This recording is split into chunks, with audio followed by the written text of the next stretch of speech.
Hello. Camera's not working on here. Okay, it's good. Bruh. Love a tech king. Man, I wish I knew what I was doing. Anyway, we're here. Um, we're gonna try out Ace Attorney. Just cause my friend was nagging me about it. Happy New Year. Yeah. 2023 is gonna be our year, bro. Hold me to that. Hopefully it's true. But oh yeah, thank you all for the new follows. Cass 9031, Majestic Jasmine, Toxic TV Cat, and Extra Equestrial. Thank y'all. We're getting so close to affiliate. Maybe this month. Maybe we'll reach it this month. That'll be so much fun. Um, but yeah, we're gonna start off the game. I've only briefly played it once. My brother told me the other day that I watched him play the whole first game when I was younger, but I don't remember. I know we were doing funny voices with each other for the game, which was a lot of fun, but I don't remember any of the plot. Arctic Corey, hello. Nice to see you here again. How you doing? It's pretty late for you, isn't it?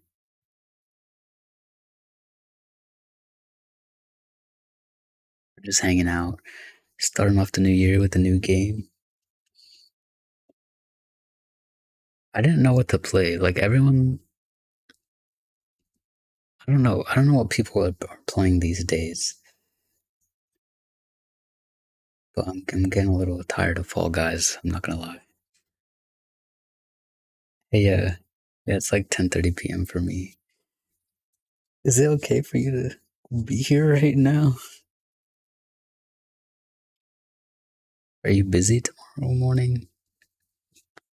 Hopefully not. I don't want to keep you up.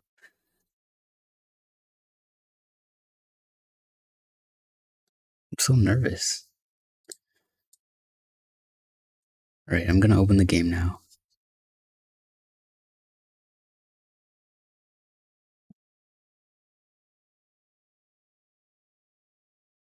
Let's see. Press enter.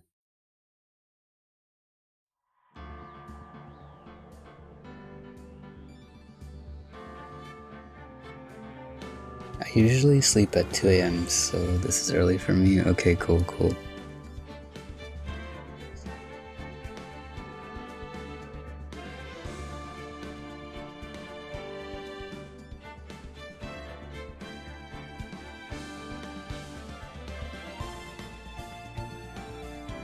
There we go. This is a little loud.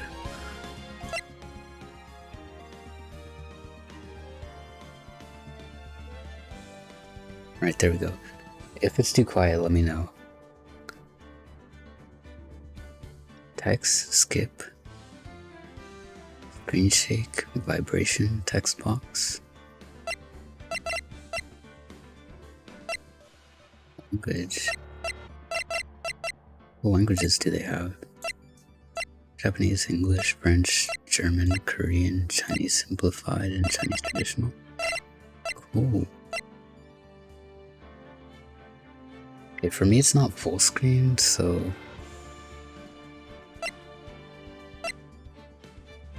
There we go. I love Ace Attorney, forgot how good this background music is. I don't think I've ever properly played it before.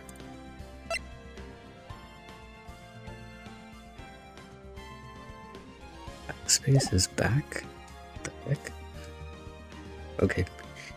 Let's get into it then, shall we?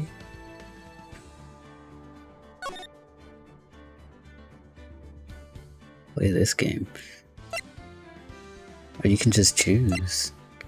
Trials and tribulations. Guess that's the first one. Alright. Episode 1, the first turnabout.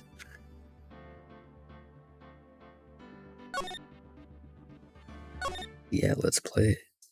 I played it as a child. It made me want to be a lawyer before I realized what it really requires. Yeah, being a lawyer is hard work. I don't think I could ever do it.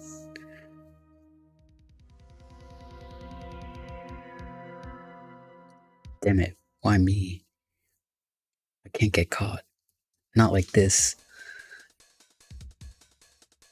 I've got to find someone to pin this on.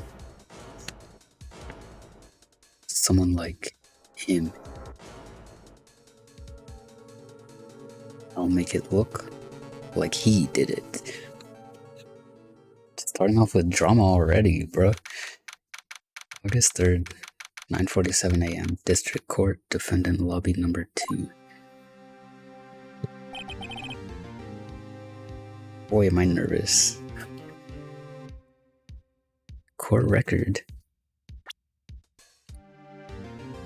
Attorney's badge. No one would believe I was a defense attorney if I didn't carry this. Cindy's autopsy report. Time of death, 7:31. 4 to 5 p.m. Cause of death, loss of blood due to blunt trauma. Interesting. Right. Oh, hiya, Chief. Ooh, I'm glad I made it on time. Wait, doesn't she die? Well, I have to say, Phoenix, I'm impressed.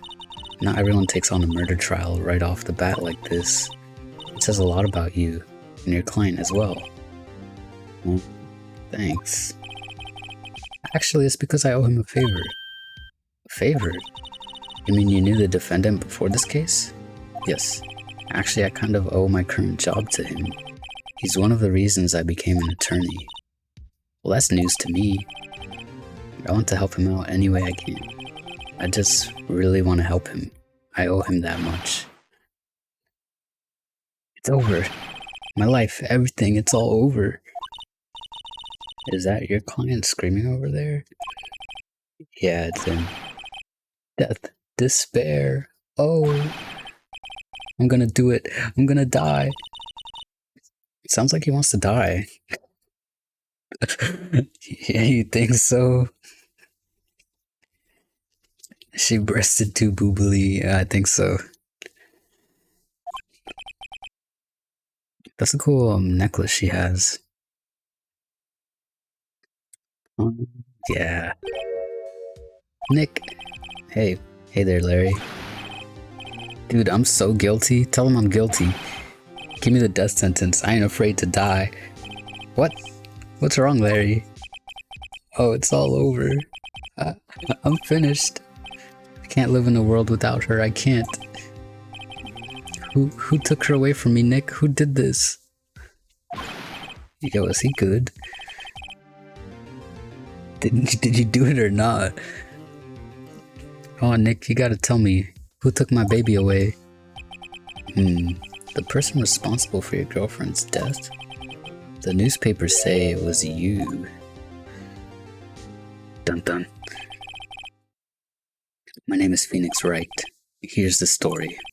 My first case is a fairly simple one. A young woman was killed in her apartment. The guy they arrested was the unlucky sap dating her. Larry Butts.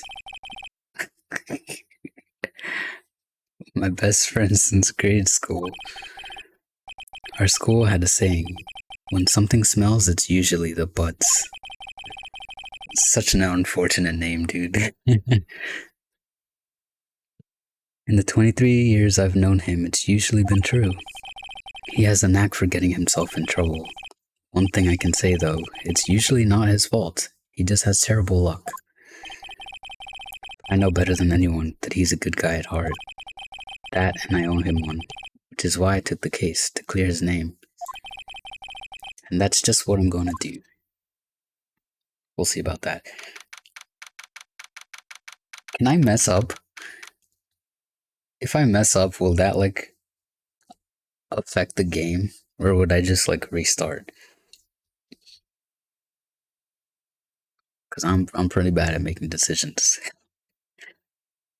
August 3rd, 10 a.m. District Court, courtroom number 2.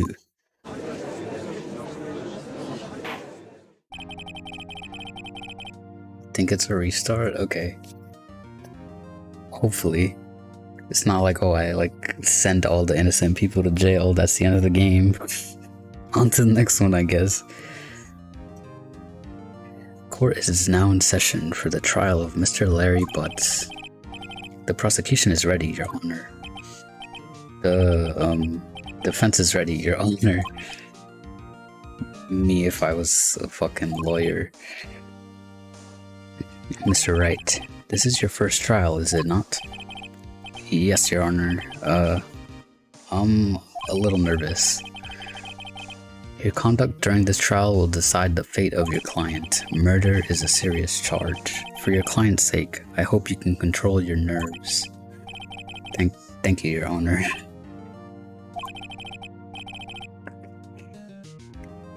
Mr. Wright, given the circumstances, I think we should have a test to ascertain your readiness. Yes, Your Honor. Hands shaking, eyesight fading, knees weak, arms spaghetti. The test will consist of a few simple questions. Answer them clearly and concisely. Please state the name of the defendant in this case. Larry Butts. Well, that's Larry Butts, Your Honor. Correct. Wouldn't it be so embarrassing if he just didn't know? He's got his law degree ready, right? I didn't forget the name of the person I'm supposed to defend. Thanks. Just keep your wits about you and you'll do fine. Next question. This is a murder trial. Tell me, what's the victim's name? I know this one. Glad I read the case report cover to cover so many times. It's... wait. Uh-oh. No way. I forgot. I'm drawing a total blank here. Phoenix, are you absolutely sure you're up to this? You don't even know the victim's name? Oh, the victim. Of course I know the victim's name. I just forgot. Temporarily. I think I feel a migraine coming on. Look, the victim's name is listed in the court record. Just press tab to check it at any time, okay? Remember to check it often. Do it for me, please. I'm begging you. Mr. Wright, who is the victim in this case? I forgot. Cindy. Or? These are... Cindy Stone. She's a model. She lived in an apartment by herself. Maybe I should have read this. Winston Payne, the prosecutor for this case, lacks presence, generally bad at getting his points across. Larry Butts, the defendant in this case, a likable guy who has been my friend since grade school. Mia Fey, chief attorney at Fey & Co., my boss and a very good defense attorney. This is the evidence? That's it? Okay. His baby girl. The victim's name is Cindy Stone. Correct. Now tell me, what was the cause of death? She died because she was hit with a blunt object. Okay, I didn't read the thing. Correct, you've answered all my questions. I see no reason why we shouldn't proceed. You seem much more relaxed, Mr. Wright. Good for you. Thank you, Your Honor. Because I don't feel relaxed, that's for sure. Well then, first, a question for the prosecution. Mr. Payne. Yes, Your Honor. As Mr. Wright just told us, the victim was struck with a blunt object. Would you explain to the court just what that object was? The murder weapon was the statue of the thinker.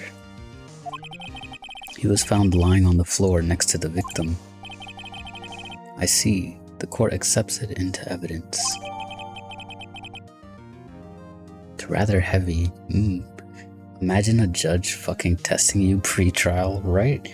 It's kind of embarrassing. Like right in front of everyone. What if you get the answers wrong? You're just fired on the spot. Right. Be sure to pay attention to any evidence added during the trial. That evidence is the only ammunition you have in court. Use tab to check the court record frequently. Mr. Payne, the prosecution may call its first witness. Well, does it say anything else?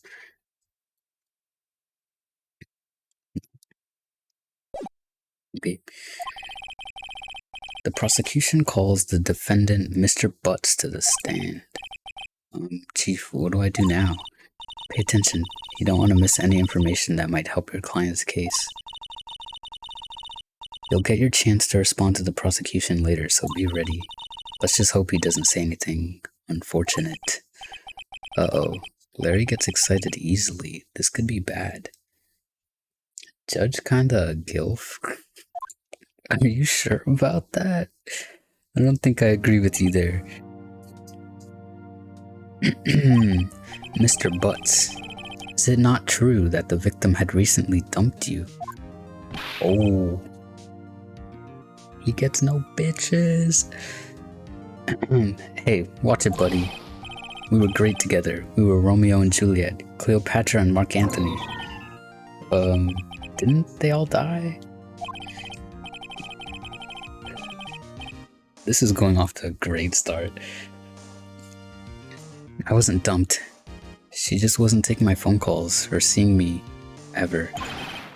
What's it to you anyway? Mr. Butts, what you describe is generally what we mean by dumped. In fact, she had completely abandoned you and was seeing other men. She had just returned from overseas with one of them the day before the murder. What do you mean one of them? Lies, all of it, lies. I don't believe a word of it. Your Honor, the victim's passport. According to this, she was in Paris until the day before she died. Passport added. Ooh. The victim apparently arrived home from Paris on 7/30th, the day before the murder. OMFG. Why would they automatically assume it was this dude that hasn't seen her in ages? Rip Larry, yeah. Indeed, she appears to have returned the day before the murder. Dude, no way. The victim was a model, but did not have a large income. It appears that she had several sugar daddies. Oh, what?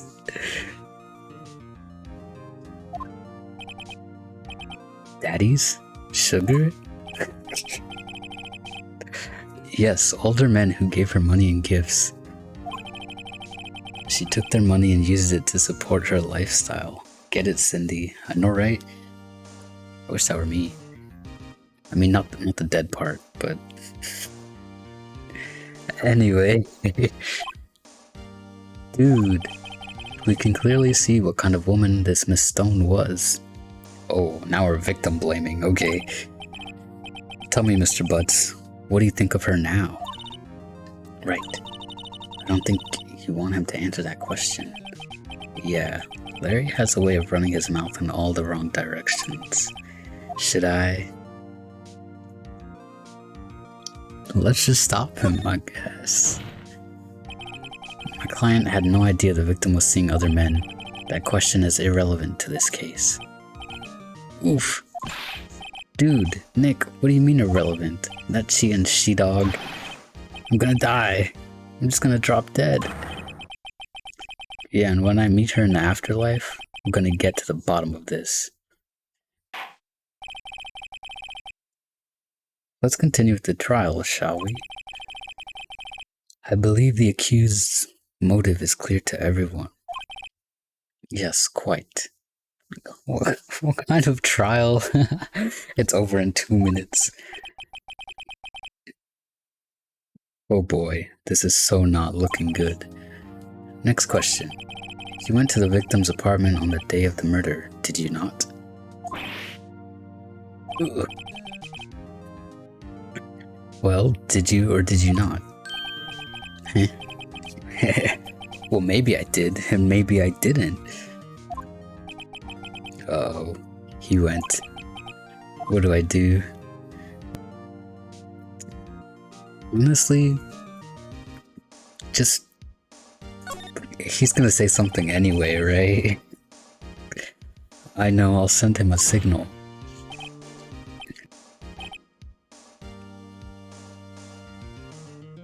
Tell the truth. This game is kind of funny, I'm not gonna lie. Yeah, I was there. I went. Order. Well, Mr. Butts? Dude, chill. She wasn't home, man, so like, I didn't see her. Your Honor, the defendant is lying. Lying? The prosecution would like to call a witness who can prove Mr. Butts is lying. Well, that simplifies matters. Who's your witness? The man who found the victim's body. Just before making the gruesome discovery, he saw the defendant fleeing the scene of the crime.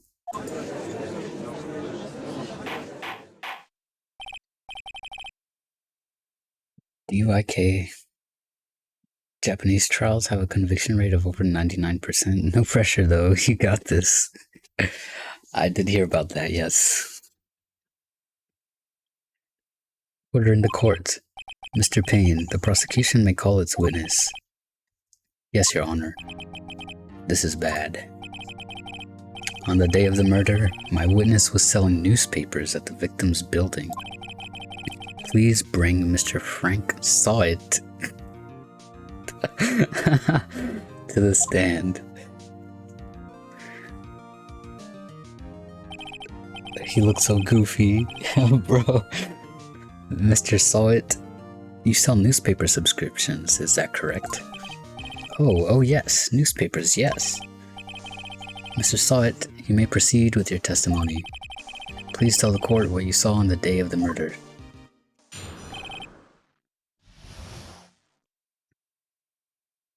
This game is mainly jokes. That's fun. I like that. I like a fun game.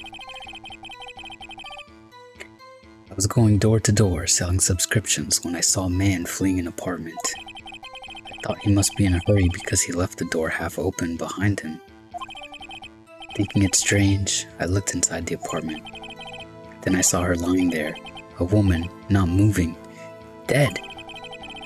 I coiled in fright and found myself unable to go inside. I thought to call the police immediately.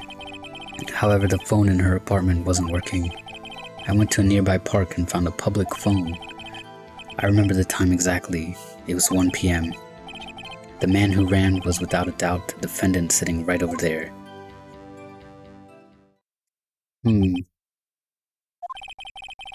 Larry, why didn't you tell the truth? I can't defend you against a testimony like that. Bro, he gave up fast.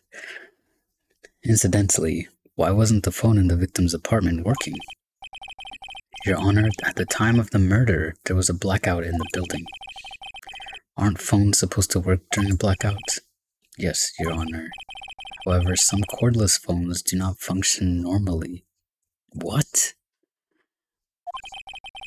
The phone that Mr. Sawit used was one of those. That doesn't make sense to me. Your Honor, I have a record of the blackout for your perusal. Electricity to Miss Stone's building was out from noon to 6 p.m. on the day of the crime. Now, Mr. Wright. Yes, Your Honor. You may begin your cross-examination. Cross-examination, Your Honor? Right. This is it. The real deal. What exactly am I supposed to do? Why, you exposed the lies in the testimony The witness just gave. Lies? What? He was lying? Your client is innocent, right? Then that witness must have lied in his testimony. Or is your client really guilty? How do I prove he's not? You hold the key. It's in the evidence. Compare the witness's testimony to the evidence at hand. There's bound to be a contradiction in there. I do think there is. First, find contradictions between the court record and the witness's testimony. Then, once you've found the contradicting evidence, present it and rub it in the witness's face. Okay. Open the court record, then point out contradictions in the testimony.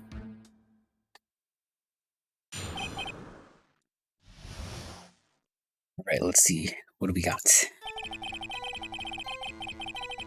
Going door to door, selling subscriptions.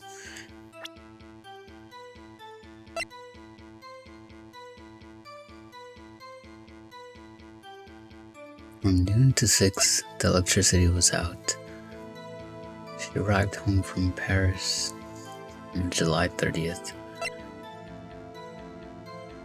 Think her time of death, 4 to 5. Yeah. Okay. Oh, I thought he must be in a hurry because he left the door half open behind him. Thinking it strange, I looked inside the apartment. I quilled in fright, found myself unable to go inside. I thought to call the police immediately, but the phone in her apartment wasn't working. I think that matches up with the electricity being out. I remember the time, it was 1 p.m.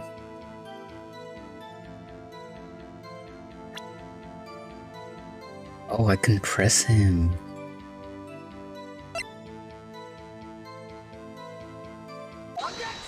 I didn't see that. You found the body at 1 p.m. You're sure? Yes, it was 1 p.m. for certain. Frankly, I find that hard to believe. Your statement directly contradicts the autopsy report. The autopsy notes the time of death at sometime after 4 p.m. There was no body to find at 1 p.m. How do you explain this 3-hour gap? Oh, that. This is trivial. The witness merely forgot the time. After his testimony, I find that hard to believe. Mr. saw it. Why were you so certain that you found the body at 1 p.m.? Gee, that's a really good question. Great job, right? Way to put him on the spot. That's all you have to do. Point out contradictions. Lies always beget more lies. See through one and their whole story falls apart. Wait, I remember now. Would you care to give your testimony again? Alright, here we go.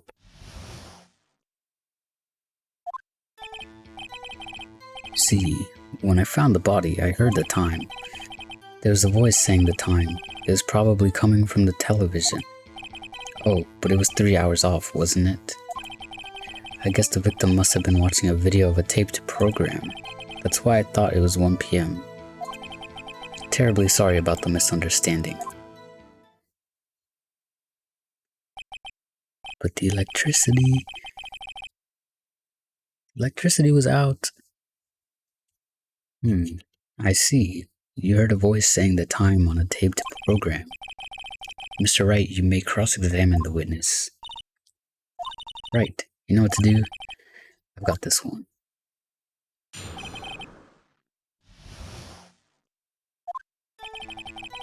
Okay. What does pressing do?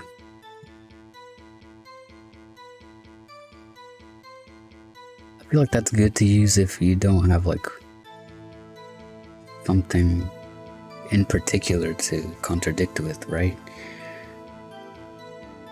There was a voice saying the time is probably coming from the television.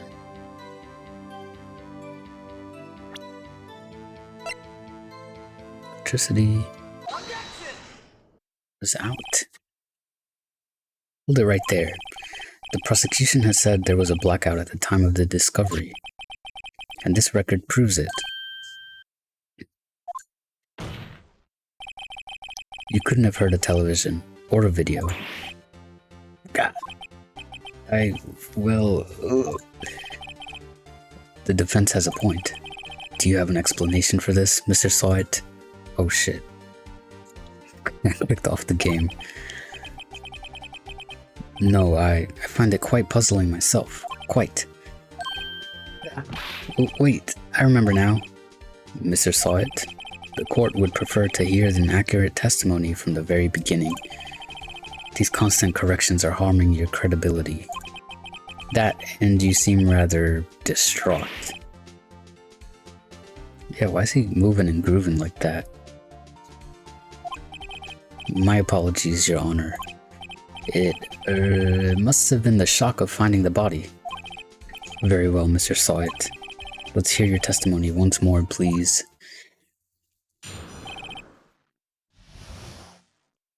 Hearing the time. Actually, I didn't hear the time. I saw it. There was a table clock in the apartment, wasn't there? Yeah, the murder weapon. The killer used it to hit the victim.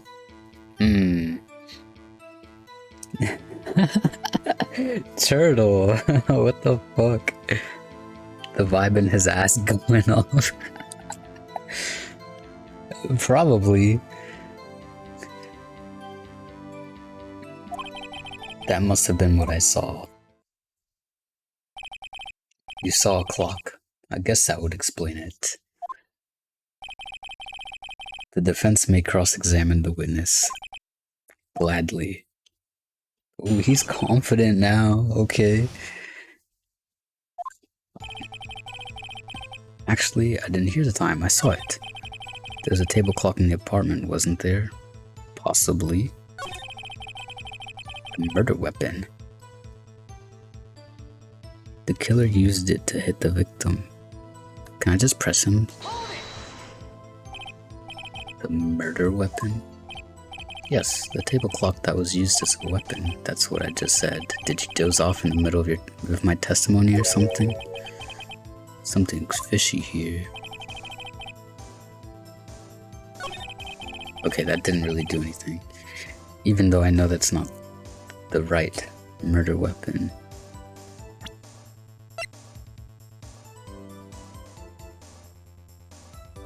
This is the murder weapon, right?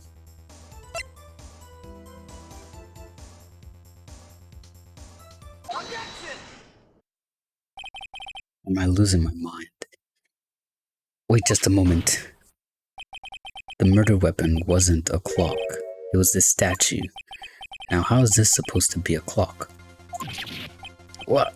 You with your objections and your evidence, just who do you think you are? A lawyer? What the hell? Just answer the question, Mr. Sawit. Hey, I saw it there, okay? That's a clock. Your Honor, if I may. Yes, Mr. Payne. As the witness stated, this statue is indeed a clock. The neck is a switch. You just tilt it and it says the time out loud. As it doesn't look like a clock, I submitted it as a statue. My apologies. I see. So the murder weapon was a table clock after all.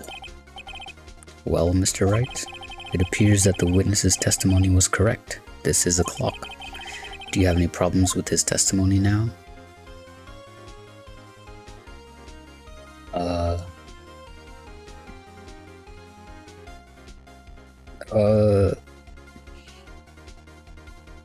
What else is there to say? How do you know it's a clock? True. That's a good point. Your Honor, there's a gaping hole in the witness's testimony. The only way he could have known the weapon was a clock is to hold it in his hand. Yet the witness testified that he never entered the apartment. Clearly a contradiction. Indeed. The witness knew it was a clock because he went into the apartment. You're lying. You were inside the apartment on the day of the murder. Oh yeah? Prove it. Prove I went in there. I'll do better than that. I can prove you were the one who killed her. You struck her with the clock, and the shock of the blow triggered the clock's voice. That was the sound you heard. Did they just not have like DNA testing? I think that would have solved this way faster. Order in the court. Intriguing. Please continue, Mr. Wright. Yes, Your Honor. The judge is just an instigator, right? I think most judges are, though. Mr. Sahit. Sound must have left quite an impression on you. Oh, he's wearing gloves. Lucky. Understandable, since the murder weapon spoke just as you hit the victim. What the hell? Brain fart. That voice was burned into your mind. That's why you were so certain about the time. Ooh, what's the meaning of this? This is all baseless conjecture. Baseless? Just look at the witness's face. Ugh. Would the witness care to elaborate?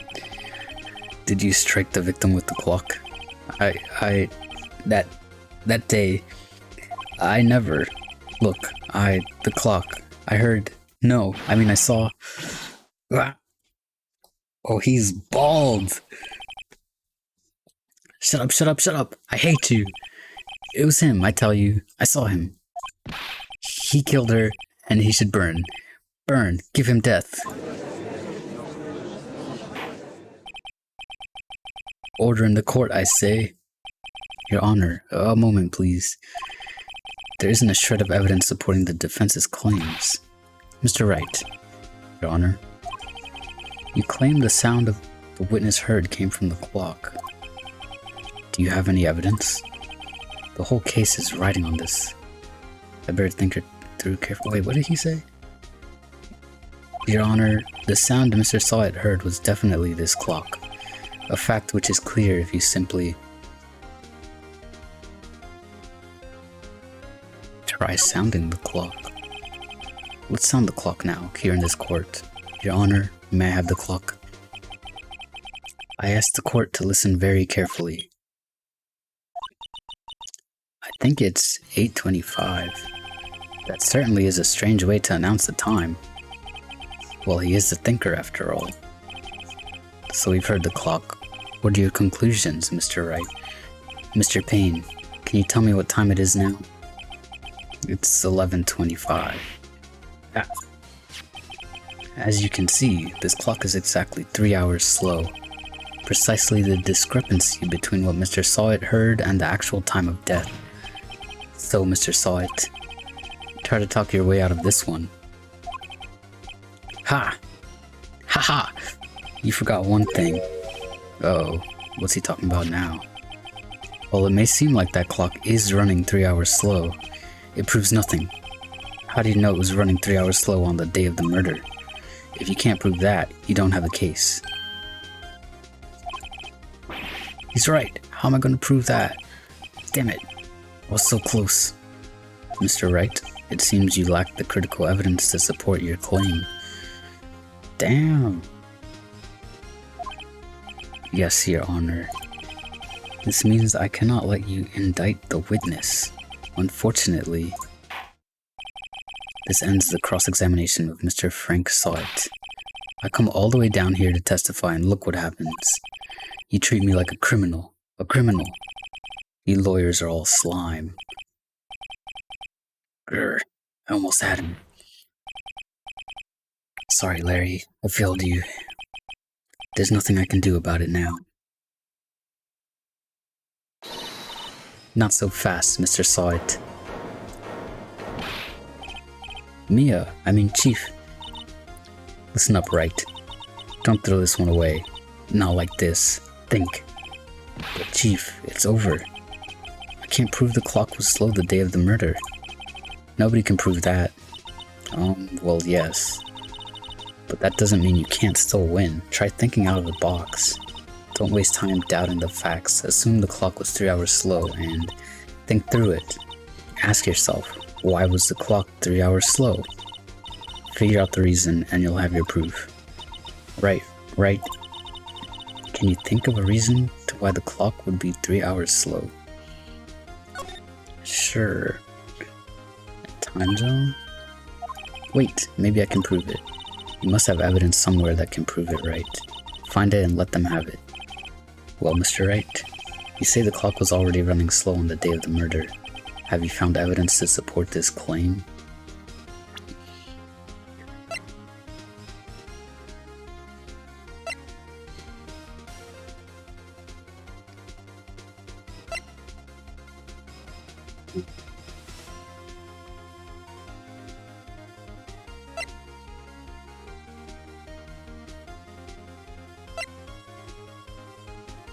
Profiles? This won't say anything new.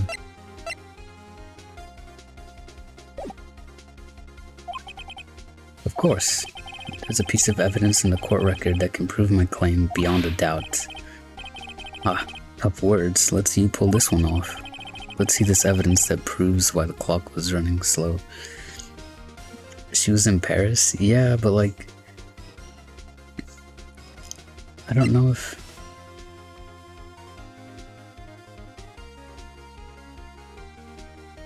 Like, I don't know what time zone they're in now, right?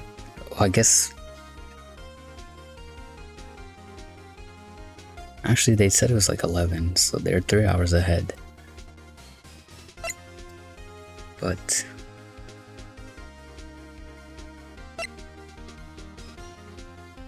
Alright, let's try it. What is there to lose? The victim had just returned home from abroad the day of before the murder. As we all know, the time difference between here and Paris is 9 hours. When it's 4 p.m. here, it's 1 a.m. the next day there. The clock wasn't 3 hours slow, it was 9 hours fast. The victim hadn't reset her clock since returning home. Ooh, okay. The clock didn't say if it was PM or AM. That's a good point. That's why the time you heard when you struck her dead in her apartment was wrong.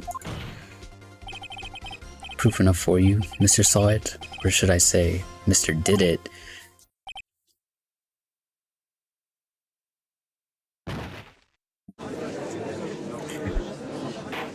Bruh. Order, I say. The theatrics in this game are so good. Well, this case has certainly turned out differently than we all expected. Mr. Payne, your witness, he was arrested and has been taken away, Your Honor. Very well. Mr. Wright? Yes, Your Honor. What to say? I'm impressed. I don't think I've ever seen someone complete a defense so quickly and find the true culprit at the same time. Hi, Cause. How you doing? Thank you, Your Honor. At this point, this is only a formality, but this court finds the defendant, Mr. Larry Butts, not guilty.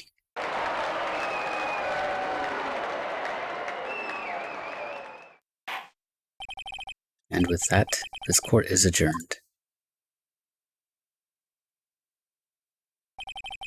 It turns out that Frank Saw It was a common burglar.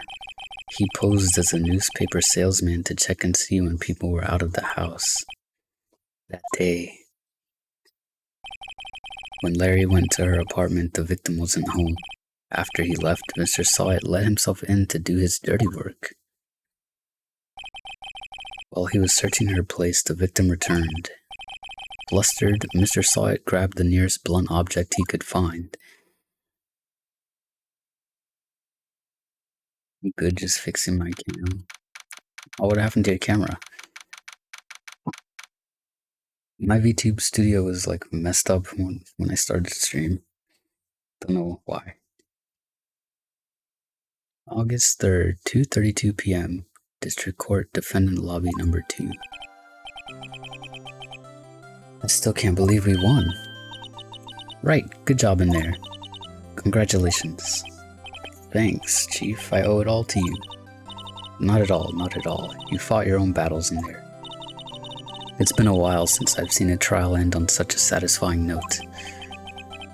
I've never seen the Chief looking this happy. For Redeem it scuffed, okay. If she's this glad, imagine how Larry must feel. My life is over. Larry, you're supposed to be happy. What's wrong now? Aw, Nick. Don't worry about me. I'll be dead and gone soon. Good. Wait, no, I mean, bad. Bad, bad, bad. Larry, you're innocent. The case is closed. But my Cindy Wendy's gone, man. Gone forever. Simp behavior. Larry, she was a... Nah, never mind. Congratulations, Harry. Harry Butts. Harry? Yes, you. I can practically see the headline's name. Harry Butts, innocent. Thanks. I really owe you one. I won't forget this ever. Let's celebrate. Dinner? Movie? My treat? Oh, no, I couldn't. Hey, I was the one who got you off the hook. Larry's just like me. A simp? You're a simp, cause? Oh, hey. Here, take this. It's a present. A present? For me? Wait, wasn't this the evidence that... Actually, I made this clock for her. I made one for her and one for me. Really? You? You made this? Well, thank you. I'll keep it as a memento. Yo, Nick. Can you believe it? I was so into that chick. And she was just playing me for a fool. Don't that make you want to just cry? Larry. Are you so sure? Squeeze me? Squeeze? I think she thought quite a lot of you in her own way. Nah, you don't gotta sympathize with me. It's okay. Oh, I'm not sympathizing, really. Isn't that right? Don't you have something to show your friend? Something that proves how she felt about him? Huh? Oh, yeah, right. What the heck is she talking about? What is she talking about?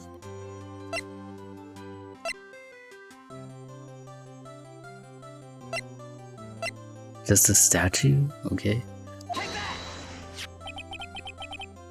Super incredible mutual partner. Or a squirrel in my pants. Right, cost. Of course.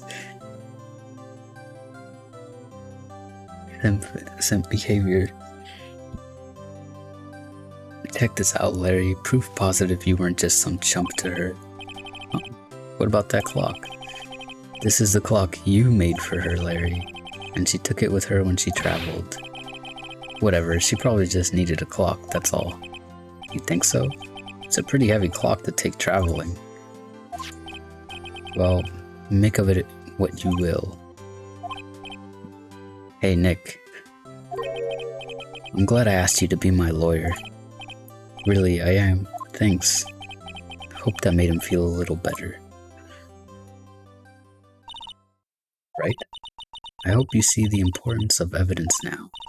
Also, hopefully you realize things change depending on how you look at them. People too. We never really know if our clients are guilty or innocent. All we can do is believe in them. And in order to believe in them, you have to believe in yourself. Right. Listen, learn, grow strong. Never let go of what you believe in. Never. Well, I think our work here is done. Shall we be off? Yeah, I guess so. Say, how about dinner? On me? We'll drink a toast to innocent butts. Yeah. Oh, speaking of Harry, you were saying part of why you became a lawyer was because of him.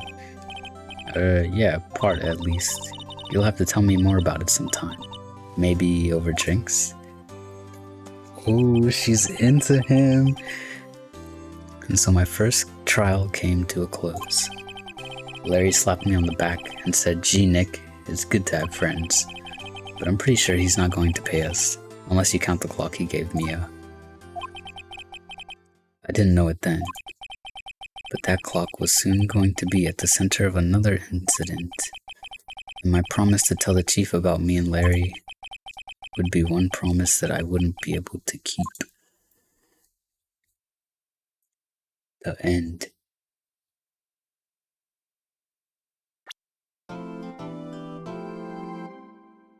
Brand new episode has been added.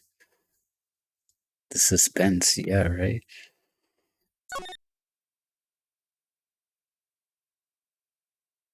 Yeah, let's save.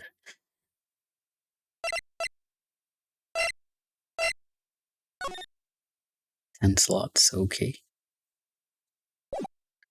Not bad.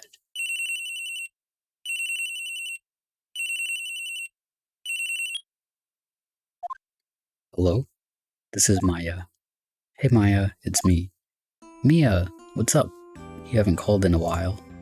Sorry, I've been so busy. How have you been? Well, lonely, and it's all your fault. No, I'm just teasing. I've been great. I'm finally getting used to having my own place. That's good to hear. Actually, I'm calling because I have a favor to ask. I know. You want me to hold evidence for you? Sharp as always. There's a lot of buzz about the upcoming trial. I just don't feel safe keeping the evidence here. I gotcha. So what is it this time? Is that allowed? It's a clock. A clock? Yeah, it's made to look like that statue, the Thinker, and it tells you the time. I thought you might like it. You always liked toys. Hey, I'm not a little girl anymore, sis. Now. You know I'm only teasing. I should probably tell you the clock isn't talking right now. Huh? It's not working? That's lame. I had to take the clockwork out, sorry. I put some papers inside it instead. Papers? Is that the evidence then? Well, there's a possibility that it might turn out that way, yes. Can you come by the office tonight, say 9 o'clock, to pick it up? I'll be in a pre-trial meeting until then. Okay, sis, but I expect dinner, something good. Like burgers. I could really go for a good burger. Okay, we'll hit the usual joint. Alright, it's a deal. Okay, sis, see you soon. Yep, I'll be waiting, Maya. Conversation recorded. September 5th, 9:27 a.m. Hydrate. Okay, Cos, I got you.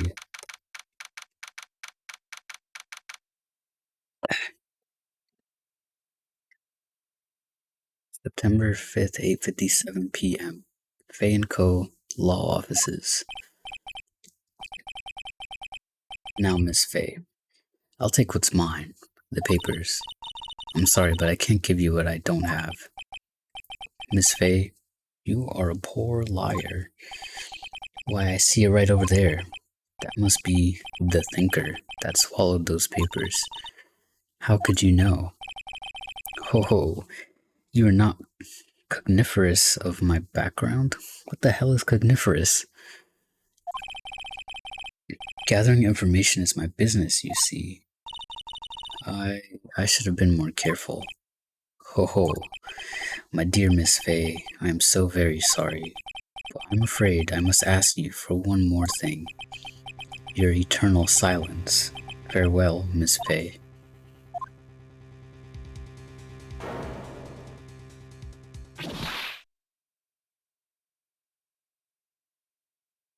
Damn. Rest in peace to a real one.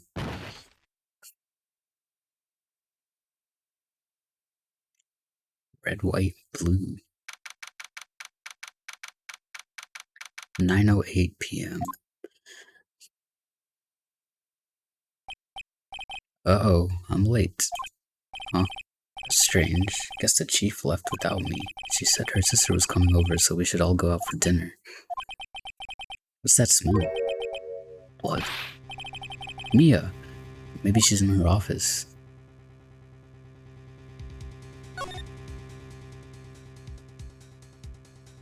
Ooh, I've got a magnifying glass, okay.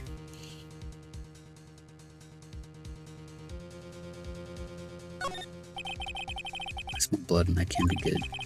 Let's check and see if... Oh, do I have to go through the door? Oh, okay.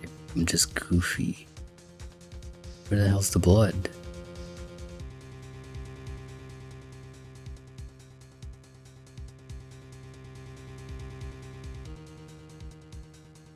How can he smell the blood?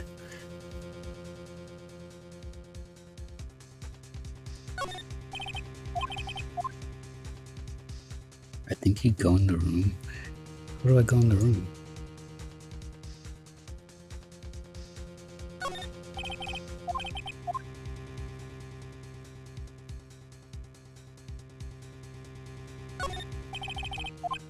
What the hell?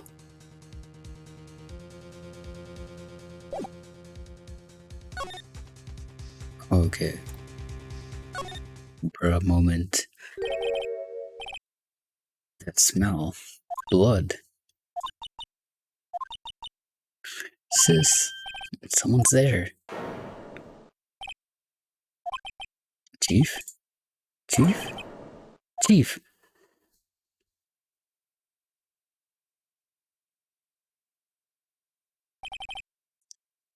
Who are you?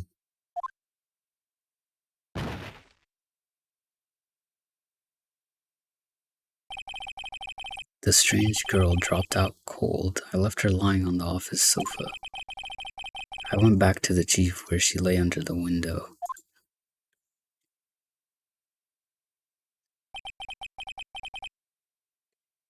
They're a vampire? Yeah, I mean, how do you smell the blood? Unless it's like a lot of blood, but even then. How the boobs not block the blow? I don't know, your guess is as good as mine, Turtle. Her body was still warm. I could feel it when I held her shoulder. Then, all too quickly, it began to fade, until finally she was cold. Chief.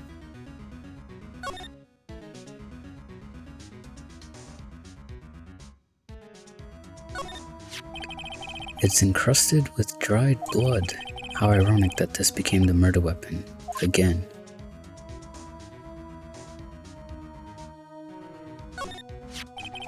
Some shards of glass are scattered on the floor. They seem to be the remains of a glass light stand. Chief, it's hard seeing her like this, but if there are any other clues here, she was struck on the head with a blunt object. She probably died instantly. I don't think... you just said she was still warm. The thinker lying next to her must have been the murder weapon. Looks like a statue, but it's actually a clock made by Larry Butts. There are some glass shards near the chief's body. Must be pieces of the glass light stand lying broken in the back of the room.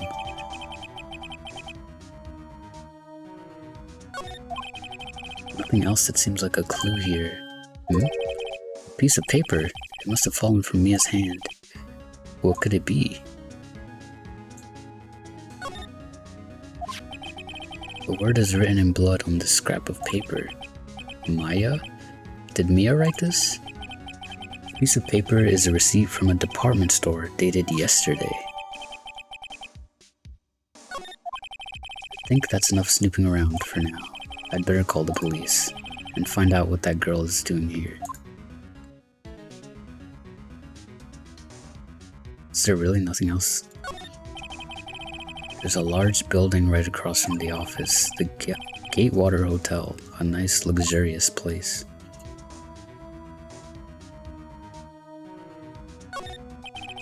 The chief's chair, a simple functional design, feels pretty good to sit in too.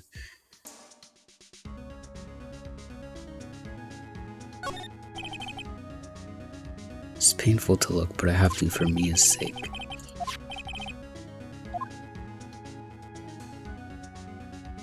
But I guess that's everything. Slide.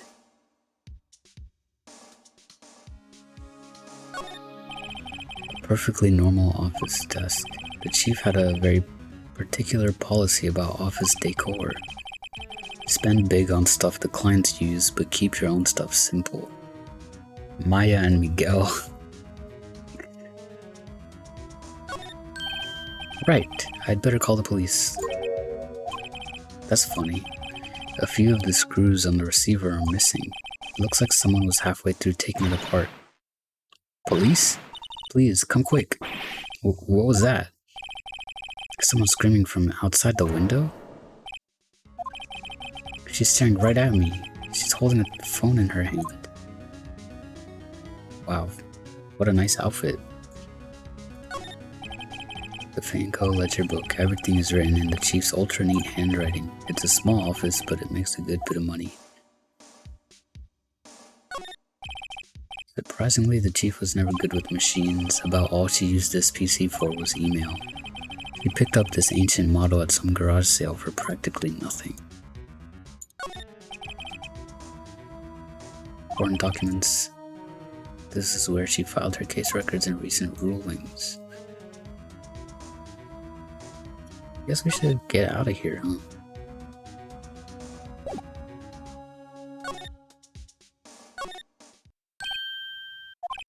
That girl just now. Where'd she go? I put her right there on that sofa. Oh, I hope she didn't run on me.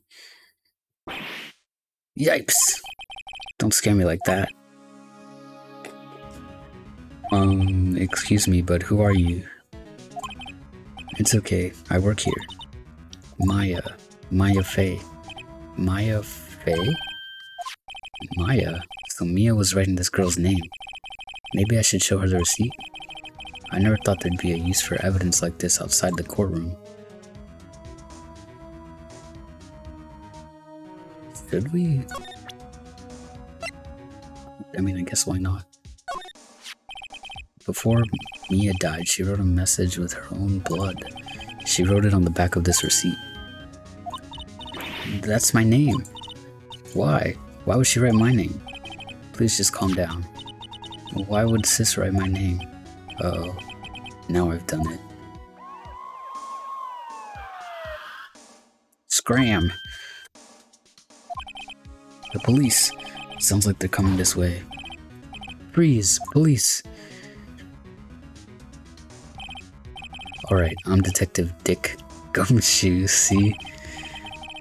Gumshoe? What an odd name. We received a report from the building across the way, see? Got a person saying they saw a murder. It must have been that woman I saw. Bro, look at that outfit. Anyway, I don't want either of you moving 1 inch, okay? Great. Just great. Maya. Wait, she wouldn't have. No. Whoa! Excuse me. Eek. This word Maya here mean anything to you? That's my name. What? The victim drew this here note in her own blood, see? With her dying breath, she wrote down the killer's name. Killer? I'm not. Case closed. You're coming down the precinct, ma'am. Turtle. Stop it right now. What?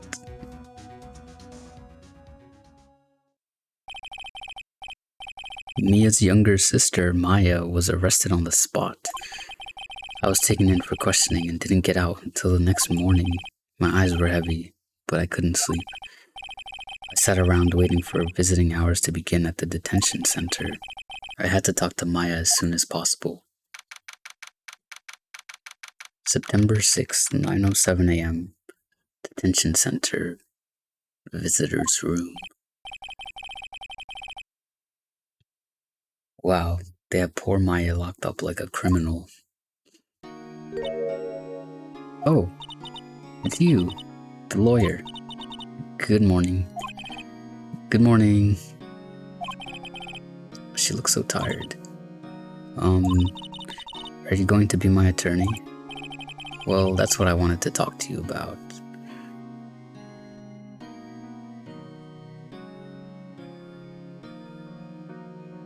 Is that allowed?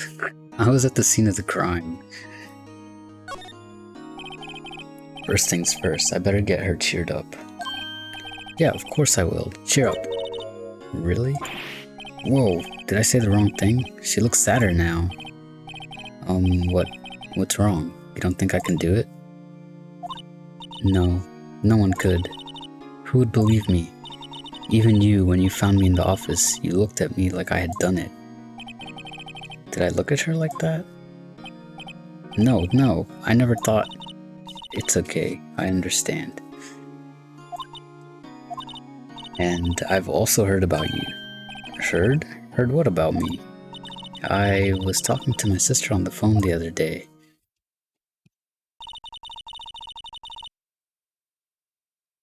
Give me a second, I'm getting cold.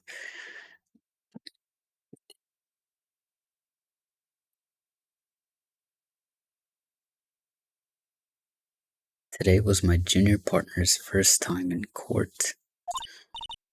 Wow, really? How'd that go? It was quite the scene. Honestly, I was on edge the whole time. It's been a while. Ha, so he crashed and burned. He's a genius. One of those strike fear into the hearts of evil types. The only thing he's lacking is experience. Sounds like it was fun. Well, I know who to go to if I ever get into trouble now. That's me.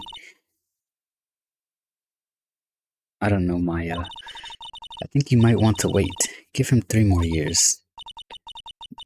That is, unless you want to be found guilty. Whoa! I did such a good job on that first trial. What are you talking about?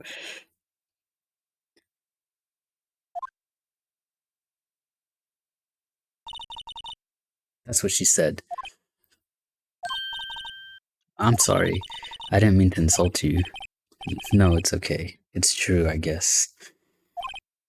But at the same time, I can't just sit by and watch.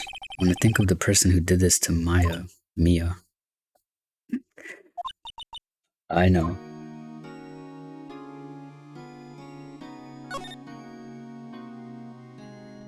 Alright, let's talk about her, I guess. There's something I've been wanting to ask you. Yes? What's with that outfit? Oh, this? This is what all acolytes wear. It's my uniform, you could say. Acolytes? Like people in religious training? What is it you do? Oh, it's nothing strange, really. I'm a spirit medium in training. A spirit medium? I'm pretty sure that qualifies as strange. So you're an acolyte, a medium in training. That's right. The Fae family, especially the women, have always been very sensitive to the spirit world. Wait a second, you said the Fae family? So Mia was into this stuff too? Of course. She left the mountain to follow her career, she said. Her powers were first class too. I had no idea. Wait. What?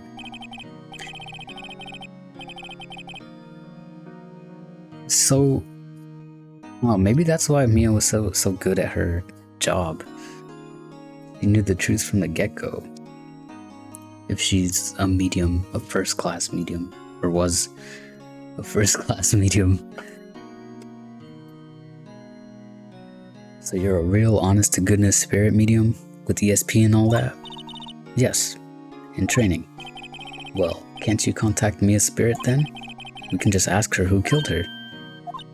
Yeah, I'm sorry. I'm still in training. I couldn't do something on that level. I thought that would be too easy. Could you tell me about the day of the murder? Yes, let's see. That morning I got a call from my sister. She wanted me to hold on to a piece of evidence for an upcoming trial. Evidence? Yes, that clock shaped like the Thinker. The one Larry made. How could that have been evidence in a case? Right, she said something about that.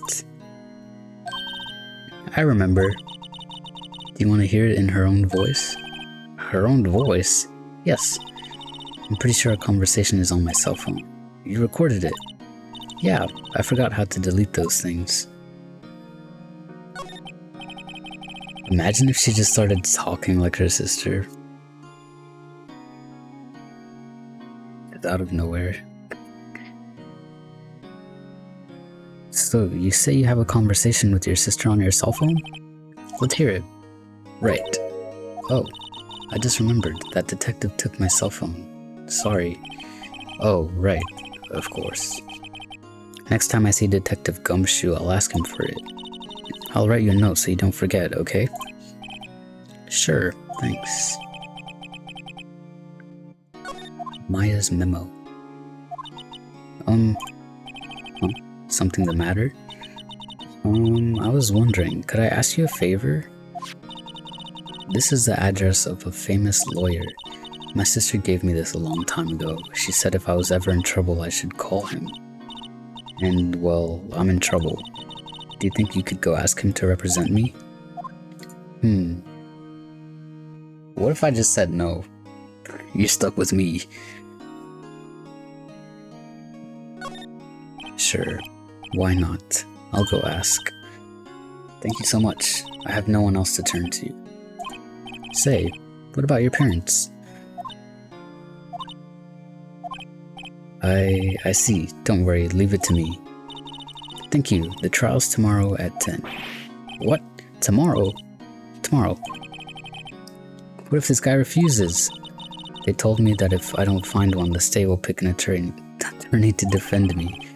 When will that happen? They're giving me until 4 this afternoon.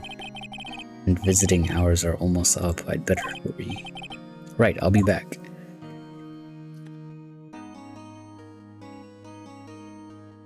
What? Did I not ask this already? Could you tell me about the day of the murder? Sorry, I know it must be hard. No, it's okay. I swear I asked that already. All I've been doing the last few hours is talking about it. I've kind of gotten used to it. Let's see. That morning I got a call from my sister. She wanted me to hold on to a piece of evidence for an upcoming trial. Thinker clock, it practically qualifies as a serial murderer by now. So then when did you arrive at the office? It was right around 9.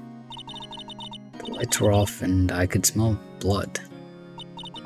Then I found her, my sister. Thanks, Maya. That's all I need to hear for now.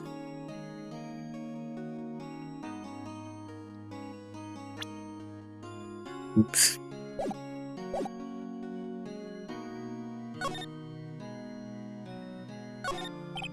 This guard monitors the visitors' room. He hasn't moved an inch. A real pro, this guy. Smile for the camera.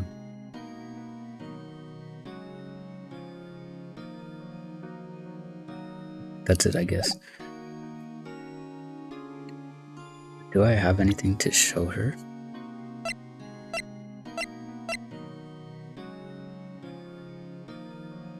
I guess not. Grossberg Law Offices. I can go back here though. Let's go.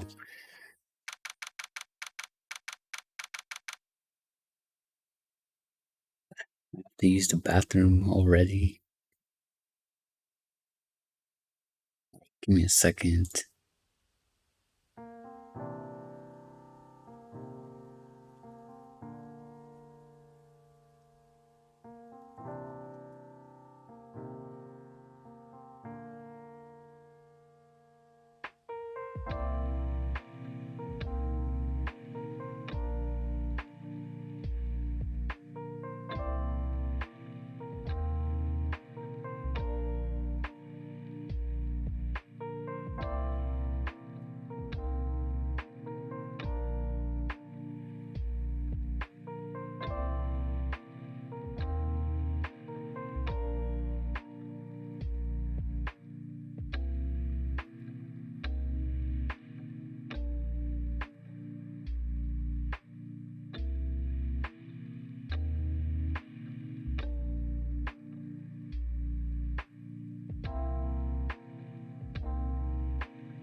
Okay, I'm back.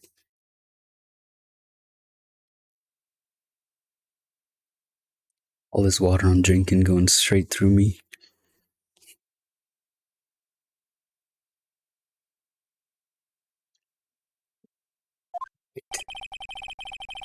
The office is filled with police officers.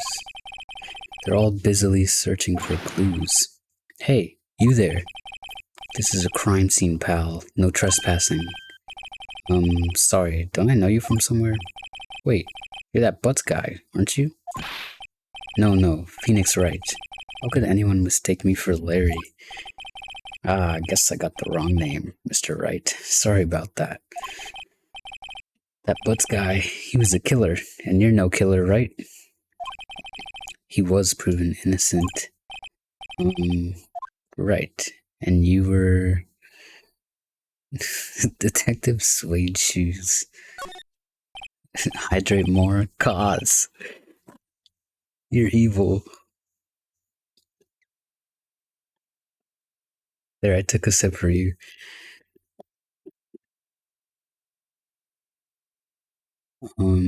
Gumshoe, wasn't it? Dick Gumshoe? Right, at your service. Hang on, that's Detective Gumshoe to you, pal. Anyway, get the name right. And don't go calling me Dick. Hey, Dick, get over here. Yes, sir. Be right there. You're her lawyer, right, pal? If you got business here, you'd better do it quick. Whew, he thinks I'm Maya's lawyer.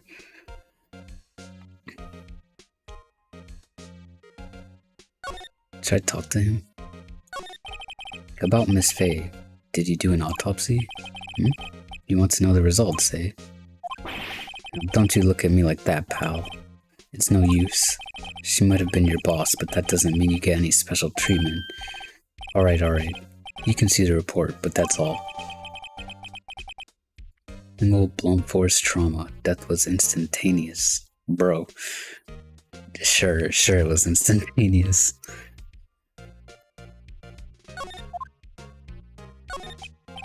About Maya. Yeah, I'm looking forward to the trial. Sorry, pal, but this is one trial you aren't going to win. Why do you say that? The city's put Prosecutor Edgeworth on the prosecution. Edgeworth? She fucking combusted. I guess so.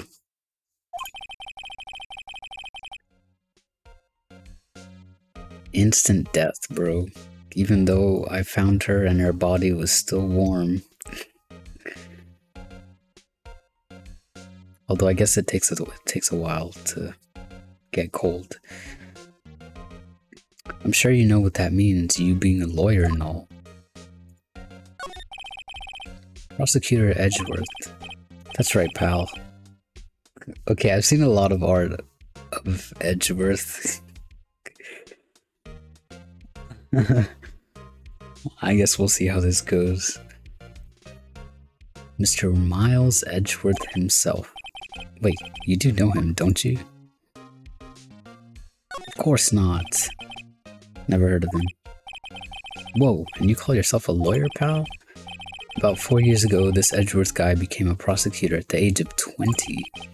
Everyone says he's a genius. Surprised you don't know him. Of course I know him. I was just playing dumb. He's a cold, heartless machine who will do anything to get a guilty verdict.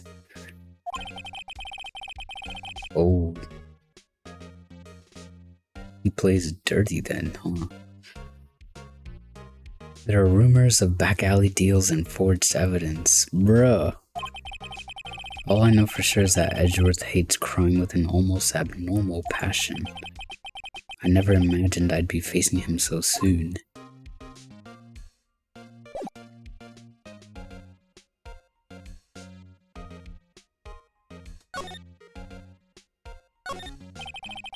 Mia's favorite potted plant.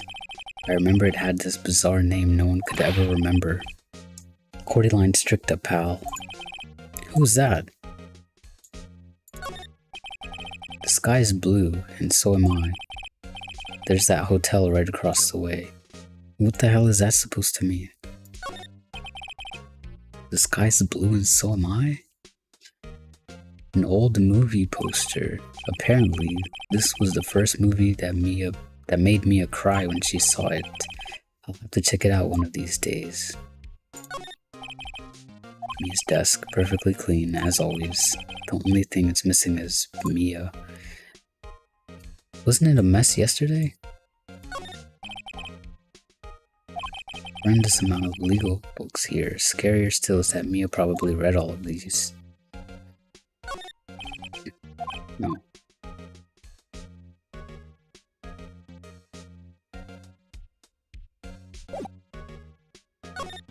Move.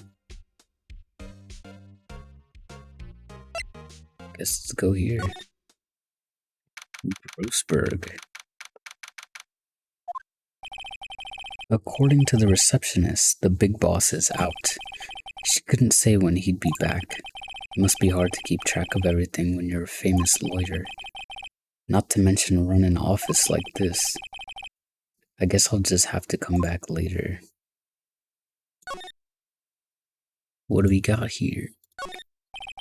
A table for clients. An elegant ebony case, and if I'm not mistaken, that lighter's made of solid gold. Even I can tell someone here's got money to burn. An expensive potted plant. No idea what kind of plant it is, but it's probably the most expensive one available. That painting has been bugging me ever since I stepped in here. The oil paint is so thick it's practically giving me a stuffed nose. I'm sure the price is nothing to sneeze at either, for that matter. Expensive looking mahogany bookshelves filled with expensive looking books. Funny. They don't look like they've ever been read. A solid mahogany desk. The wood's been polished to deep luster.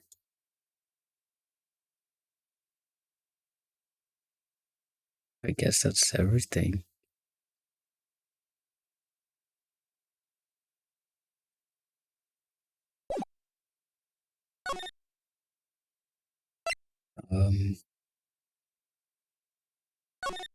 Guess let's go back to Maya. Hey, what is it? Did you meet the lawyer? Sorry, I haven't seen him yet. I see. I'd better go see if I can find this elite lawyer she's talking about.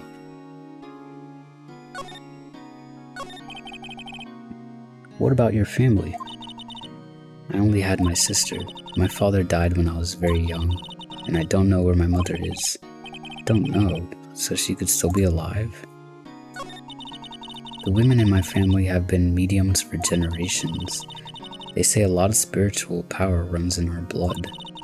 About 15 years ago, our family was involved in an incident. There was a man, and he ruined our mother's life. Ruined? After that, she disappeared. Several years after that, my sister announced she would become a lawyer and she left the mountain. So, you live by yourself? Yes, I've gotten used to it. Oh, and also, I had to become independent or I would lose my powers. I feel bad for her, all by herself up on that mountain. So who was this man who, ruined your mother? That sounds really bad. About 15 years ago, there was an unusual murder case. It made quite a stir. Everyone was talking about it, apparently. The police were running out of leads, and they were getting desperate. Wait, they didn't use a spirit medium, did they? The police convinced my mother to try to contact the victim. Wow, so what happened? The case was solved. We thought. You thought? The man my mother helped the police capture was innocent. Ooh. You wrecked her inside out. Turtle. The police's consultation with the medium had all been carried out in secret, of course, but a man found out about it and leaked it to the press. He told all the papers that my mother was a fraud, and the media jumped on it big time. She, my mother, became the laughingstock of the nation. I see. White. Excuse me? White? That was his name. My sister told me. White.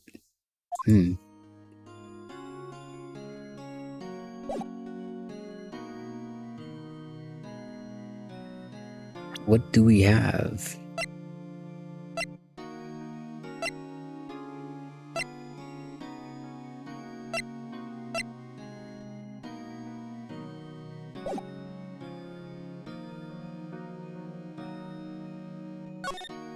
I mean, I don't know. I guess there's nothing else to talk to her about.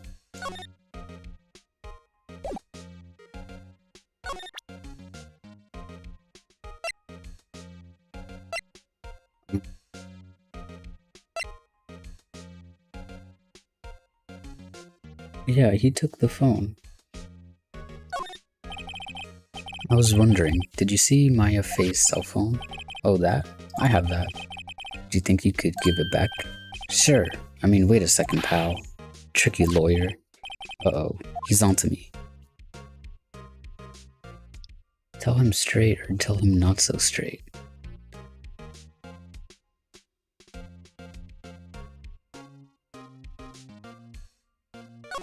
Sure. If I tell him why I want it, there's no way he'll give it to me. Something the matter? Oh. Okay, I guess that was the wrong option. Oh no, it's just, you know, detective? Nope, I know nothing, pal. That cell phone has a lot of numbers on it, like her boyfriend's.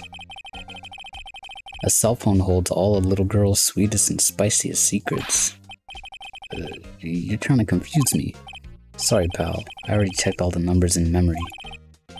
Impressive, you're quite the detective. Oh, here, you can have the phone back. There weren't any suspicious call records in there, after all. Seems he didn't notice the recorded conversation. Hell yeah, brother!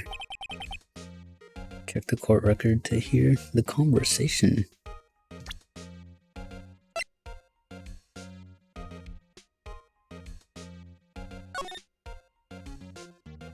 This feels illegal. Yeah, it definitely does.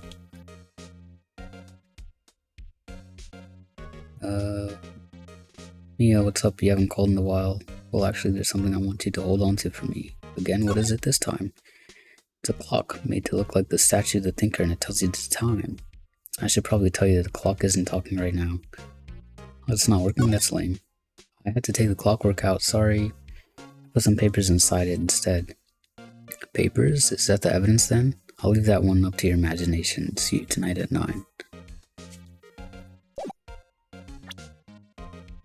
Nice.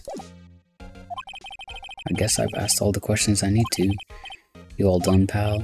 Yes. Thank you. I'll be heading out now. Oh wait, one more thing I wanted to mention to you. I don't suppose you're planning on talking to that witness. Anyway, you'd better not. No influencing the witness with your lawyerly ways, pal. Come to think of it, I had completely forgotten about her.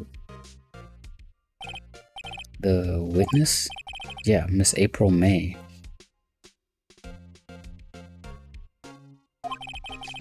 I'm sorry about this, but I can't tell you anything about her. Well, you just told me her name. Miss May, huh? Why do all the girls have names that start with the letter M? So you sent her home already then? Ahaha, you're trying your lawyerly tricks on me now. She's not to go outside her room until the trial. So she's still in the hotel across the way. I guess I should know better than to try to get a detective to leak information. You got that right, pal. Man, he really is a himbo. Time to pay a visit to Miss May.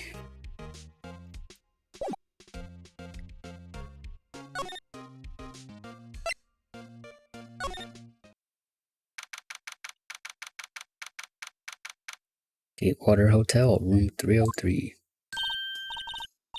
Well, hello there, handsome. Ew, what the fuck?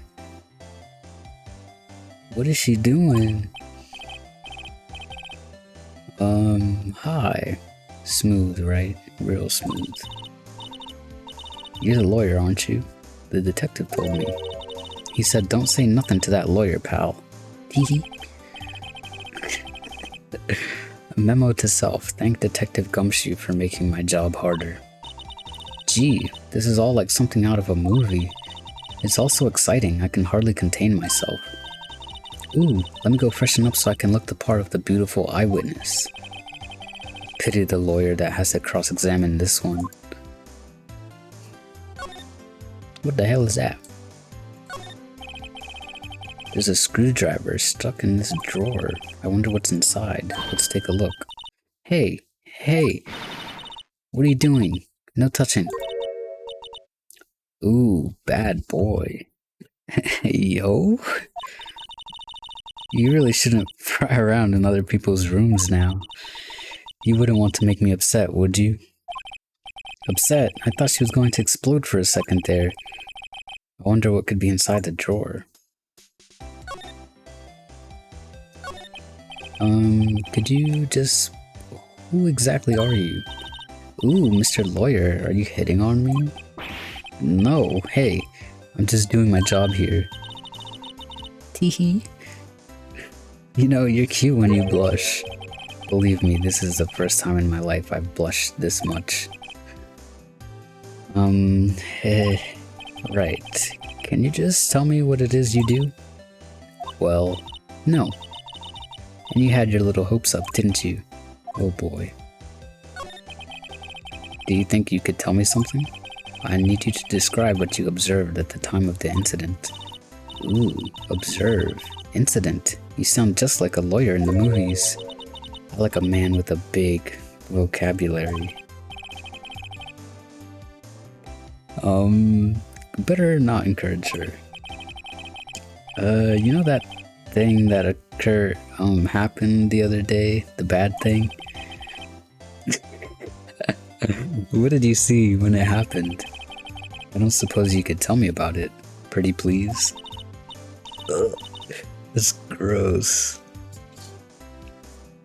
The teehees, bro, they're killing me. Let me see. Well, dream on. If you want to know, you'll just have to come to court tomorrow, Mr. Lawyer. Oh boy. I see there are 2 glasses on the table. Is someone staying here with you? Ooh, what amazing powers of observation. You must be one of those famous detectives like on television. Oh no, not me. I'm just a lawyer. Say, Mr. Big Detective, why don't you go look for clues in the garbage, Miss May doesn't like nosy little lawyers. Oh boy.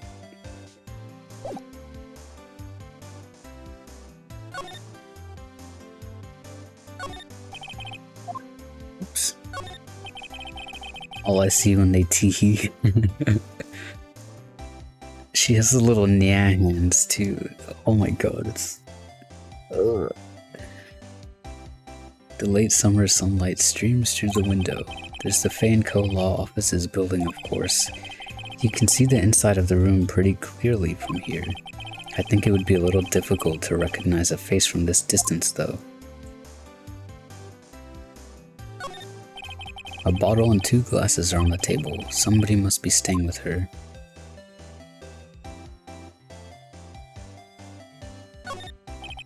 A simple bed.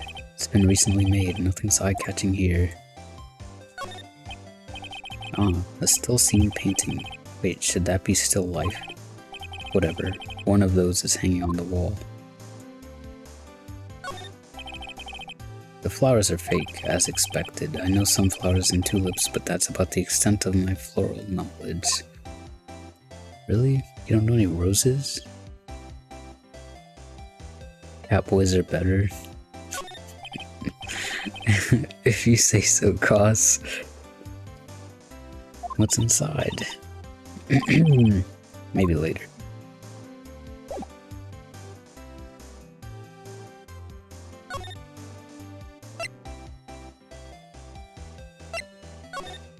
Alright, I guess I'll come back.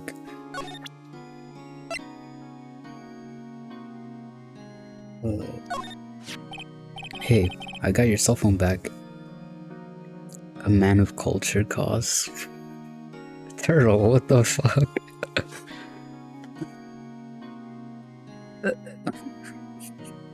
I don't know why she's like that, but it's disturbing. Oh, say, can I listen to my sister's voice? Maya's eyes closed. She listened to every word with such intensity. Before long, tears began to roll down her cheeks. Thank you. That's it?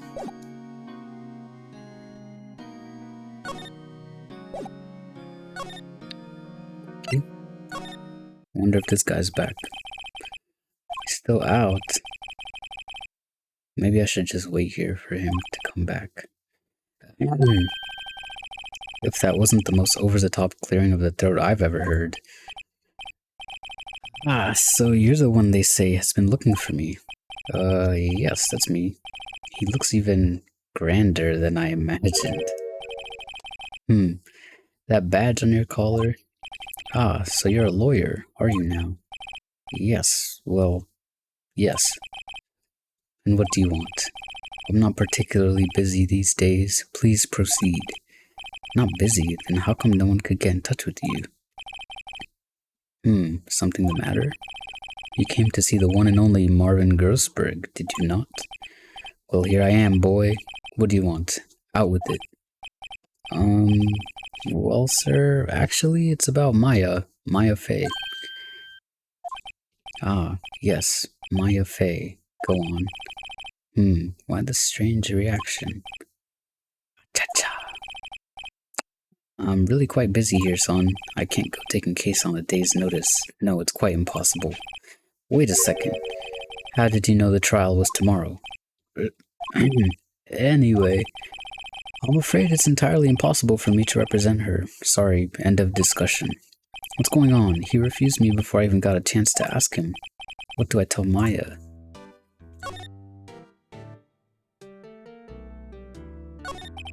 How did you know Miss Mia Fey? She worked here a long time ago. Quite the apprentice, that one. Learned my techniques in the blink of an eye. Oh, he is annoying, Turtle. I agree. She left one day, quite suddenly. She had a mission, you see. A mission? You could see it in her eyes. She followed it with a burning passion. Never looked back, that one. How can you just refuse like that? Please, tell me why you won't take the case. Well, you see, it's just... I'm busy, you see?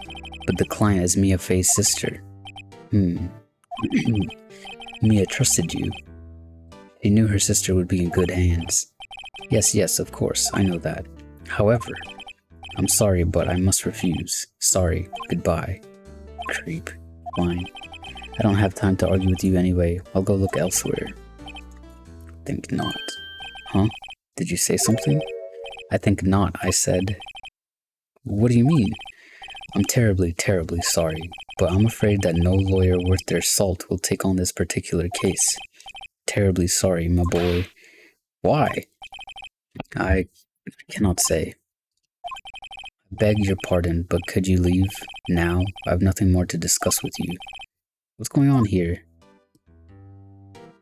At least tell me about the painting. That's quite a painting. Aha, you noticed. It's my pride and joy. Impressive, isn't it? Well, isn't it? The color of the sky, the hue of the sea, the weave of the straw hat. It's worth at least 3 million. I have no intention of parting with it, of course. No, I won't sell it. Not even to you. I wasn't interested. It's not for sale. I'm not buying. Jeez. Well then.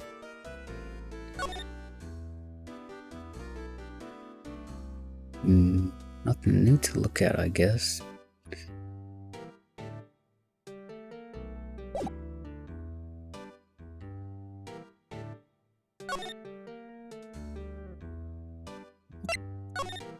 Wonder if she's still here.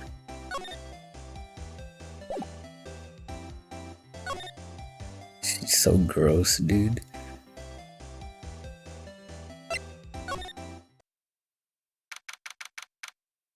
"3:42 p.m. Running out of time. Hiya. Oh, you're back. Did you find the lawyer?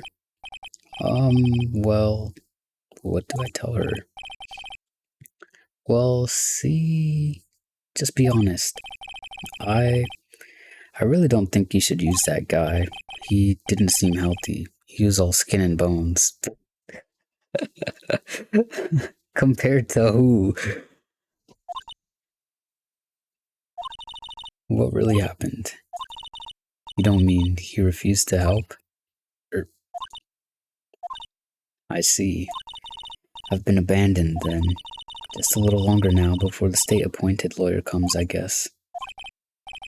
4 p.m. Time's up. What should I do? Do I just leave her and go home? I've made up my mind. I'm going to defend you whether you want me to or not. Is that allowed? Why? Why? Well, I can't abandon you. No one is as sad as a person without any friends. I know, I've been there a long time ago. Why did I become a lawyer in the first place? Because someone has to look out for the people who have no one on their side. Maya, I won't abandon you. You can count on me. That's so kind of you.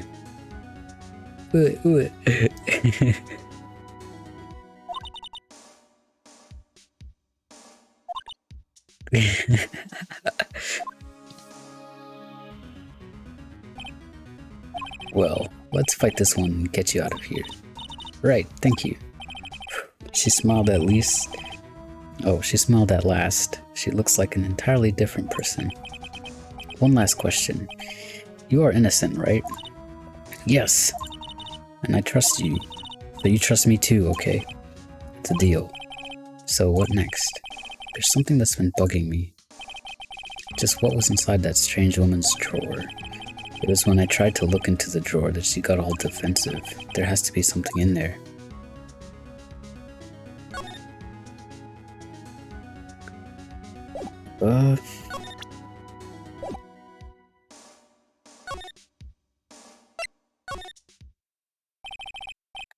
Bellboy. He looks suspicious. Her strap, oh yeah. Pegging queen. Good afternoon, sir. Excuse me, you are? I beg your pardon, sir. I'm the bellboy of this establishment. At your service, sir. Oh, right. I've just come up to deliver room service, sir. Do you know where Miss May might be? I believe our guest Miss May is currently using their facilities. If you've no need for anything, I'll be taking my leave. Gotta head out to sleep now. Enjoy the game. Good night, Arctic Corey. I hope you sleep well. I'll definitely be playing this game more often if you ever want to stop by again. I hope I can catch your stream sometime soon. My sleeping schedule is so messed up though. But yeah, have a good night. Thanks for stopping by. Please stay as long as you like. Enjoy. Yeah. Wait, no, hey. Why does it seem like every time I come here, I end up embarrassing myself? Wait, now's my chance to snoop around a bit. I almost forgot. Rah! You came back quick. Might I ask you to inform Miss May that there's a message for her? Please tell her that Mr. White of Bluecore phoned. Oh, right, sure. Mr. White of Bluecore? Where have I heard that name?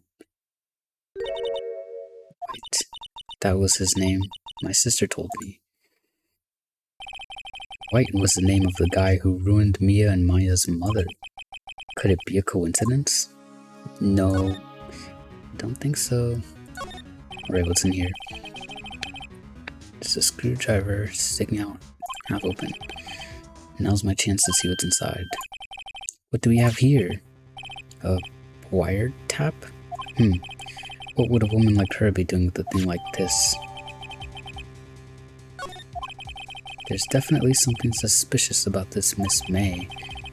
Why would she have something like this in her hotel room? There's a story behind all this, I know it. Alright, I'll be using this bit of evidence in tomorrow's trial, that's for sure. For Maya's sake. I'll get to this woman's bottom. Wait, I mean, you know what I mean. Oh, bellboy? Still there? Uh-oh, time to scram. I look forward to tangoing with you tomorrow, Miss May. In court. To be continued. You gonna get jumped with all this snooping? Yeah, he might just. Oh shit. Well. 2 save files, I guess, for the same case. That was an accident.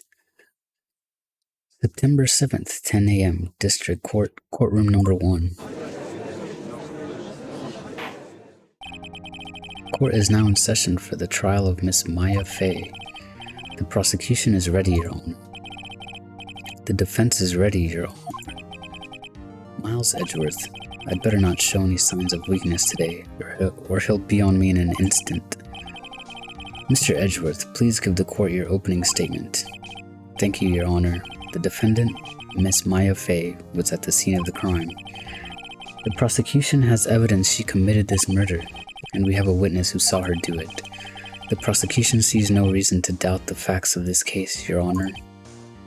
I see. Thank you, Mr. Edgeworth. Let's begin then. If we may call our first witness, Your Honor. The prosecution calls the chief officer at the scene, Detective Gumshoe. Witness, please state your name and profession to the court. Sir, my name's Dick Gumshoe, sir. I'm the detective in charge of homicides down at the precinct, sir. Detective Gumshoe, please describe for us the details of this murder. Very well, sir. Let me use this floor map of the office to explain. The body was found by this window here, and the cause of death? Loss of blood due to being struck by a blunt object, sir. The murder weapon was a statue of the thinker found next to the body, sir. Wow, he says sir a lot. It was heavy enough to be a deadly weapon, even in a girl's hands. The court accepts the statue as evidence. They're still calling it a statue. Bottom behavior. Must be. Now, detective. Yes, sir. You immediately arrested Miss Maya Fey, who was found at the scene, correct? Can you tell me why? Yes, sir. I had heard evidence she did it, sir. Detective Gumshoe, please testify to the court about this hard evidence. Yeah. Tell us. Tell us the goods. As soon as the phone call came in, I rushed to the scene. There were 2 people. Fuck, I thought I was gonna sneeze. Every time I try to mute when I need to sneeze, it just goes away. There were 2 people there already. The defendant, Miss Maya Fey, and the lawyer, Mr. Phoenix Wright. I immediately arrested Miss Maya Fey. Why? We had a witness account describing her. Sneeze ASMR? No. The witness saw Miss Maya Fey at the very moment of the murder. The very moment, you say. Very well, Mr. Wright, you may begin your cross-examination. Yes, Your Honor. Cross-examine what? I couldn't see a single contradiction in that testimony. Whoosh. Smack. Hey, Maya just threw something at me. What's this? How did no one else in the court see her throw something? When my sister couldn't find any contradictions in a witness's testimony, she would bluff it and press the witness on every detail. The witness always slips up and says something. It worked lots of times. I should have expected Maya would know some of her sister's tricks. Alright, let's give this a try. Something the matter? No, Your Honor. I'd like to begin my cross-examination.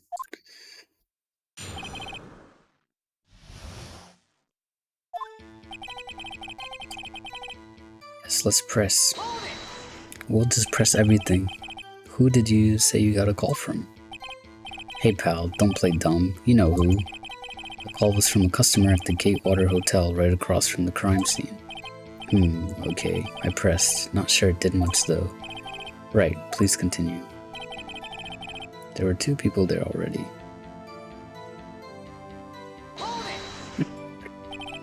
Detective Gumshoe, how long would you say it took between you receiving the call and your arrival at the scene of the crime? Right. I'd say it was about 3 minutes. That's pretty fast. The motto this month is quick response. That's how I got there before the killer got away. Indeed. So tell us who the 2 people you found on the scene were. ASMR what? Where? No, there's no ASMR here. Yes, sir. The defendant, Miss Maya Fey, and the lawyer, Mr. Phoenix Wright. Are you absolutely sure it was us? Listen, pals, your dumb act will only get you so far. With her funky hippie clothes and your spiky hair, you 2 stand out like suspicious people at a crime scene. Well, he does have a point about her. She's pretty unmistakable. What about you, bro? I should pick my points to press with a little more care. I immediately arrested her. Why's that? What's your reason? Why? We had a witness account describing her. The witness saw Miss Maya Fey at the very moment of the murder. Hold on just 1 second. Yeah?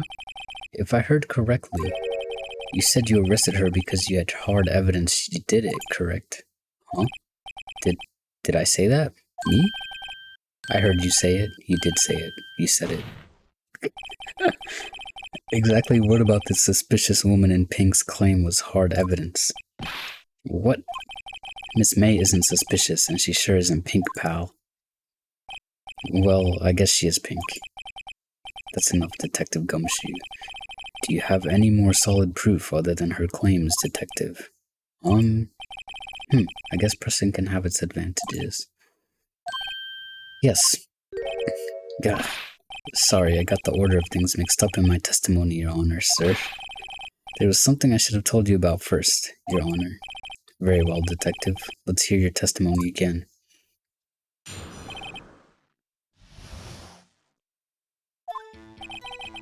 After securing the suspect, I examined the scene of the crime with my own eyes. I found a memo written on a piece of paper next to the victim's body. On it, the word Maya was written clearly in blood. Lab test results showed that the blood was the victim's. Also, there was blood found on the victim's fingers. Before she died, the victim wrote the killer's name. How you like that? That's my hard evidence. Before we begin cross-examination, I have a question for you, Detective. Your Honor? Why didn't you testify about this vital piece of evidence the first time? I know. I'm real embarrassed I forgot about it, Your Honor, sir. Try to be more careful. Very well, the defense may begin its cross-examination. Damn, he's really, tough on this guy. As he should be. He is a detective after all. Examine the scene of the crime with my own eyes. I found a memo written on a piece of paper next to the victim's body. On it, the word Maya was written clearly in blood. Lab test results showed that the blood was the victim's. Also, there was blood found on the victim's finger.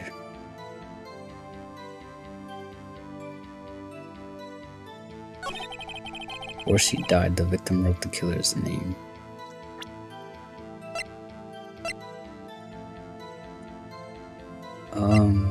Where's the thing that said she died instantly? There we go. Detective Gumshoe, there's one thing I want you to clarify for me here. You say that the victim, Mia Fey, wrote this note. That she was accusing the defendant, Maya Fey. That's really what you're saying? What? This isn't one of those lawyer tricks now, is it? Of course she wrote it. Who else could have? Bruh. You have it backwards, detective. Backwards?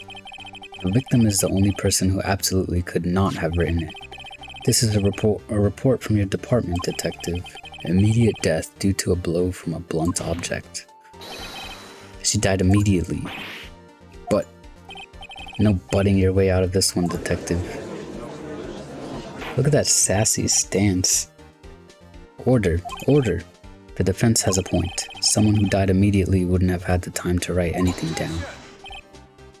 Mr. Wright, I beg your pardon, but when exactly did you obtain that autopsy report? When?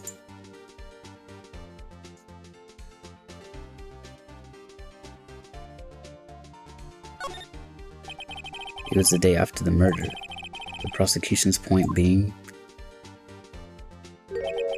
that autopsy report is outdated, Your Honor. What? A second autopsy was performed yesterday at my request. Death was almost immediate due to a blow from a blunt object, but there is a possibility the victim lived for several minutes after the blow. I received these results this morning. No way. Bro, he's so slimy. Your Honor, it's quite easy to imagine that the victim did have time to write Maya. That is all. I see. Damn you, Edgeworth. I should have known you'd have something up your sleeve. Why, Mr. Wright, you look shocked. Something you want to say? You're a sham, Edgeworth. I've heard there's nothing you won't do to get your verdict. What reason could you possibly have had to request a second autopsy report? Mr. Wright, the defense will refrain from personal attacks on the prosecution. No matter, Your Honor. Mr. Wright, say what you will. The evidence in this report is undeniable. Your Honor, I submit this report to the court. Understood. The court accepts the evidence. Why? Well, Your Honor, the evidence strongly suggests the victim was in identifying the killer. I suppose that's the obvious conclusion, yes. Darn, this isn't good. The prosecution would like to call its next witness. This poor innocent girl saw the murder with her own eyes. Let the witness, Miss April May, take the stand. Exactly what part of her is innocent?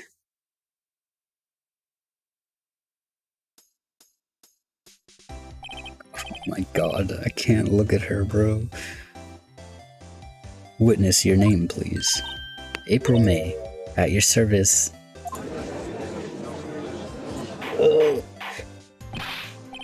Order. An introduction should not require any reaction from the crowd. The witness will refrain from wanton winking. Oh, yes, Your Honor. This is not good. She's already captured the heart of every man in this courtroom. Tell us, where were you on the night of September 5th when the murder occurred? Gee, I was like in my hotel room. Teehee. I checked in right after lunch, and this hotel is directly across from the Fey & Co. law offices. She really said, yeah. Yeah, I cannot stand her, bro. That's right, big boy. Please testify to the court about what you saw. It was like 9 at night. I looked out the window, you know? And then, ooh, I saw a woman with long hair being attacked. The one attacking her was that mousy girl sitting in the defendant's chair. Then the woman, like, dodged to one side and ran away. That girl, she caught up to her and she hit her. Then the woman with the long hair, she kinda slumped. The end. That's all I saw. Every little bitsy witsy.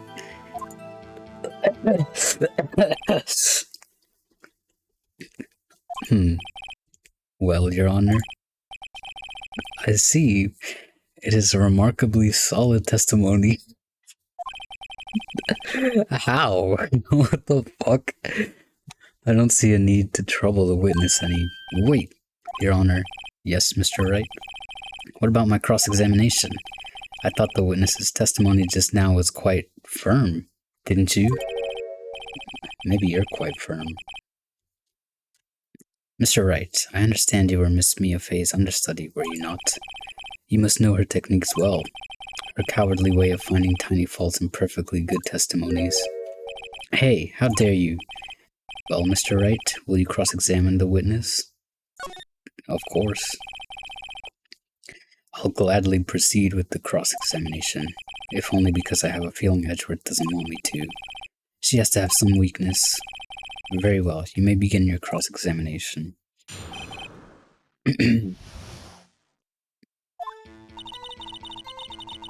Cowardly, right? Edgeworth, you're the coward.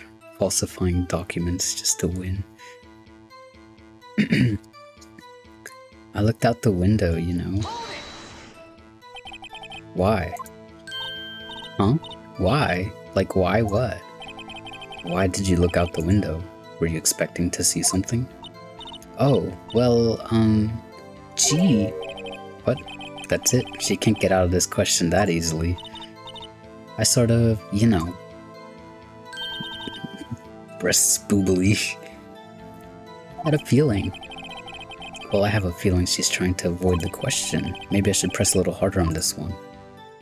Go for it. She has teehee energy, yeah, and it's disgusting.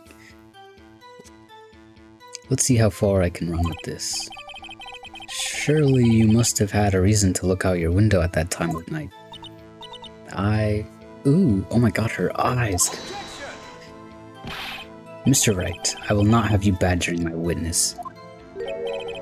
Badgering? You insist on needling her with these trivial questions. I really don't think it should be allowed. Yeah, stop him. The poor girl. Wah. Order. This is so fucking cringe. I know. I know. You have been warned. Poor girl. What about poor me? He looked out the window. What did you see next? Oh shit. And then, ooh, I saw a woman with long hair being attacked. The one attacking her was the mousy girl sitting in the defendant's chair.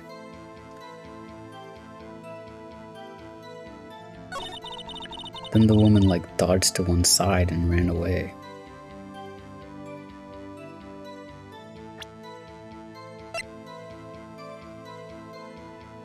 Can I use the floor plan?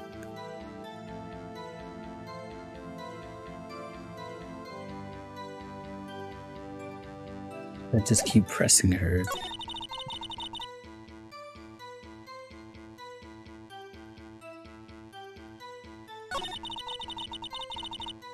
Dodged to one side and ran away, but that girl, she caught up to her and she hit her.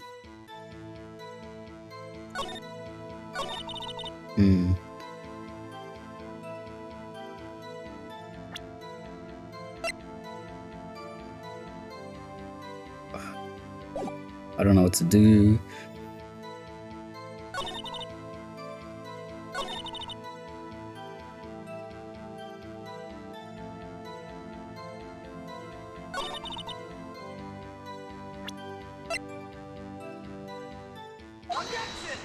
What if I present the floor plan?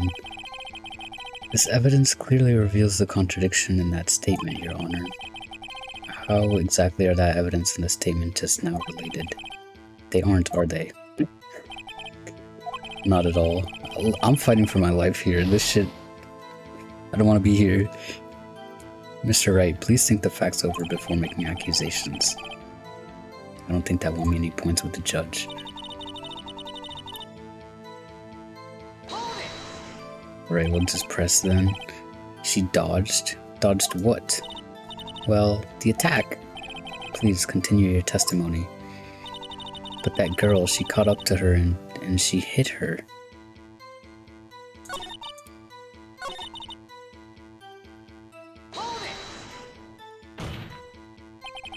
How do you know she was the defendant? Huh? Well, you know. She had a girlish physique. Women know these things. Look, I just know, okay? There was only one person at the scene of the crime with a short, girlish figure. The testimony is bulletproof, Your Honor. He's right.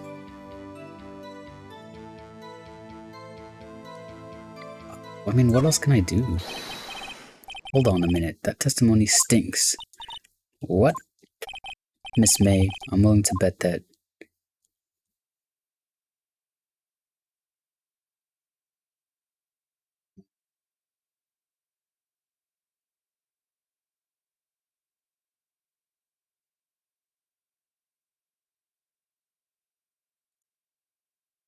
well, does it matter? You saw nothing or you're lying.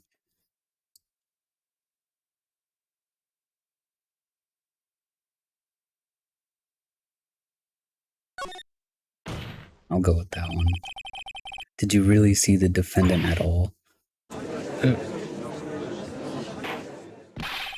Mr. Wright, what's the meaning of this? Yes, what is the meaning? Somebody tell me because I'm clueless. About this, I mean. Okay, if you had really witnessed my client, Maya Fey, you would have noticed her clothes before noticing her physique. Ew, she's twitching. No one wears clothes like this on a daily basis, except her. And I'm no expert on fashion, but her hairdo looks far from normal to me. Damn, bro. However, the witness's testimony mentions neither of these things. The testimony is bogus. But, still, we don't know if she was dressed that way that night of the murder. She was, Your Honor. I saw her, and so did Detective Gumshoe. What do you say to that, Miss May? Rawr. What are you trying to say? You mean, lawyer? I saw what I saw. I just didn't think all that trifling little details were necessary, darling. Miss May, the court would like to remind you to please omit nothing in your testimony. I'm sorry, Your Honor. I'll be a good girl. I promise. Your testimony again, if you would. Rawr XD. Ugh. Damn, I almost had her.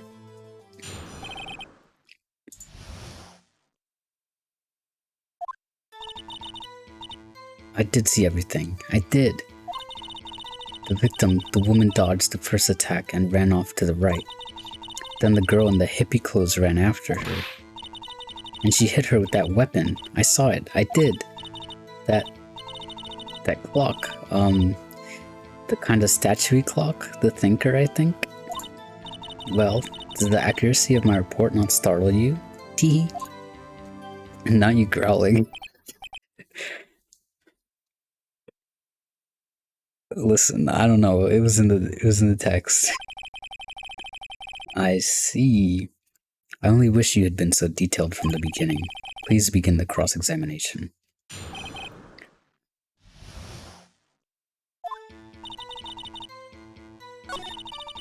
The victim dodged the first attack and ran off to the right.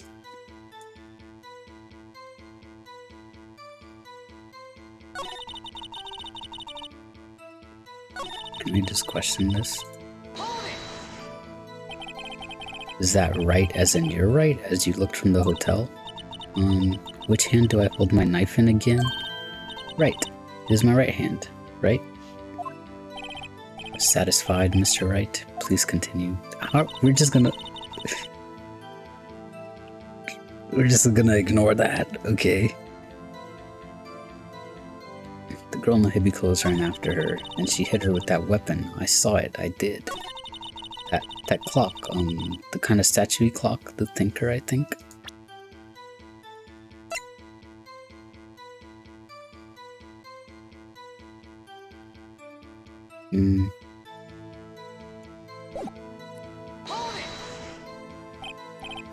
Clock. Didn't this come up in another testimony recently? Well, don't look so sour, Mr. Lawyer. Yeah, but how does she know it's a clock? You can't win them all. No, but I have a feeling I'm onto something now. Should I just present the evidence then?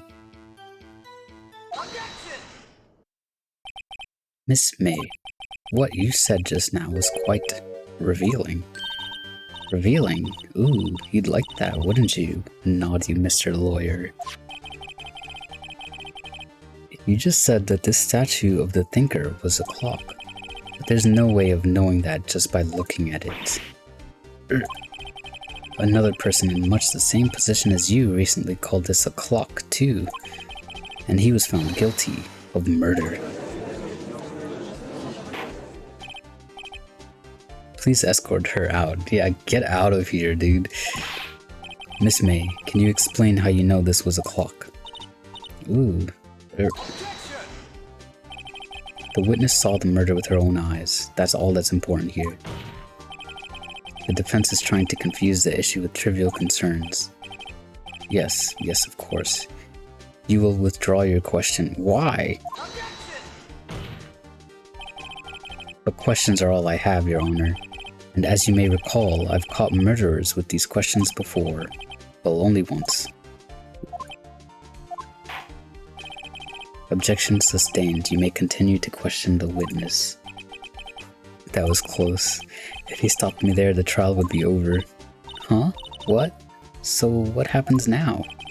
What happens now is you answer my question. How did you know it was a clock? What?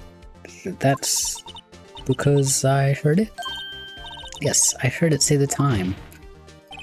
So, you've been to the law offices of Fay & Co. No, hey, I didn't say that. Why would I go there? I heard it from my hotel room, hee hee. The law offices of Fay & Co. where the murder took place is very close to the hotel. She could easily have heard that clock. Well, Mr. Wright, are you satisfied? Of course not. That's such bullshit. No, Your Honor. I can't give up now. I'm not satisfied because she couldn't have heard it. You're at the hotel. There's no way you could have heard a clock go off in the building next door. You have proof that she could not? Amateurs. Listen to me, Mr. Wright. In the courtroom, proof is everything. Without it, you have nothing. You are nothing. Then I would like to propose a test to see if she really could have heard. The prosecution denies your request. What? On what grounds? This is a trivial matter with no direct bearing on the case at hand. Indeed, objection sustained. Damn, time to switch directions quick. Ready to proceed, Mr. Wright? No, Your Honor. I can't give up now. I'm not satisfied because... Okay, I fucked up that question earlier. My bad. Your Honor, members of the court. It is inconceivable that the clock in question rang. It's empty. The clock is missing its clockwork. How could you possibly? Just take a look, right now. Oh. See anything interesting, Your Honor? It is as the defense says. This clock is missing its clockwork. It's quite empty. Mr. Wright, would you care to explain to the court the meaning of this? It is as you can see, the clock was empty. It couldn't have rung. Therefore, this witness is a big fat liar. Fat? Well, Miss May?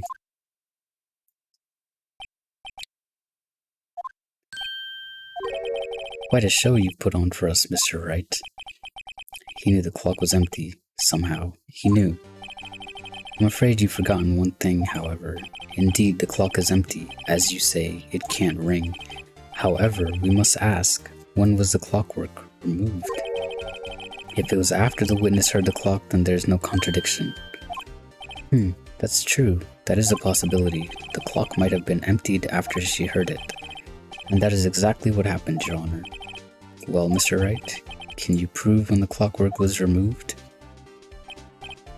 Oh, impossible, of course. I have proof. What? Wasn't it you who told me proof is everything? He's pulling shit out his ass. No, for real. I guess that's all he's good at. Well, I was listening, and now I'll show you the proof you like so much. The evidence that proves when the clockwork was removed is...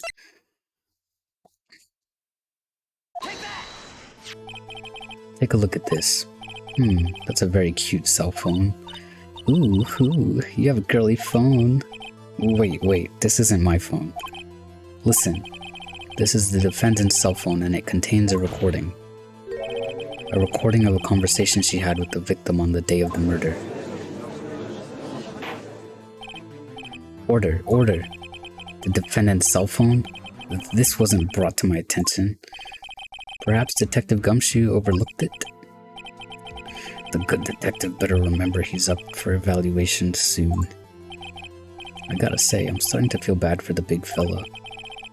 Let's hear the conversation.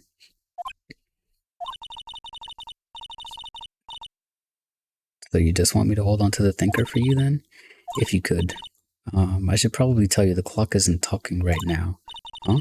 It's not working? That's lame. I had to take the clockwork out, sorry. September 5th, 9:27 a.m. Your Honor, I think this makes it clear the clockwork was already gone by the time this was recorded, which was well before the witness even arrived at her hotel. Well, Miss May, would you care to explain this to the court? Just how did you know the weapon was a clock? Well, isn't it obvious? I saw that clock before. What store was that again? I go to so many. Oops, I forgot. So the witness had seen it before. That would make sense. Bro, you were part of the other trial. Does the defense have any objections, Mr. Wright? Yes. The witness claims she had seen it before, but this directly contradicts a piece of evidence already submitted to this court. Well then, let's see it.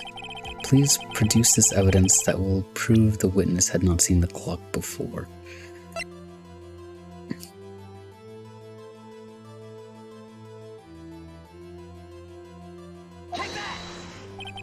It's simple. This clock was never in any store, ever. What? A friend of mine made that clock. Only two exist in the world, and the one that isn't here is in police custody. Impossible. Everything is sold in stores. Miss May, I think it's high time you went shopping for a better excuse. Oh, hell yeah. Uh-oh. Excuses not on sale today? Bro! Ooh? Oh, Oh my god. She looks fucked up. What's it to you, porcupine head? That stupid clock doesn't matter, okay? She did it, and she should die for it. Die! Whoa, let's not get ahead of ourselves. This is a court of law, and the witness will remain calm. Oh, silly me. Did I, lose it? I guess I did, teehee. Scary. Miss May, let me ask. Tell me, how did you know the weapon was a clock?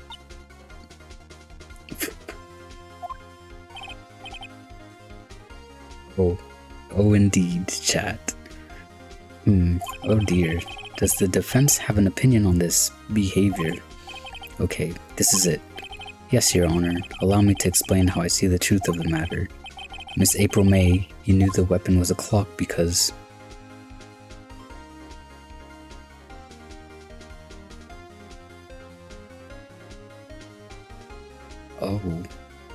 Oh.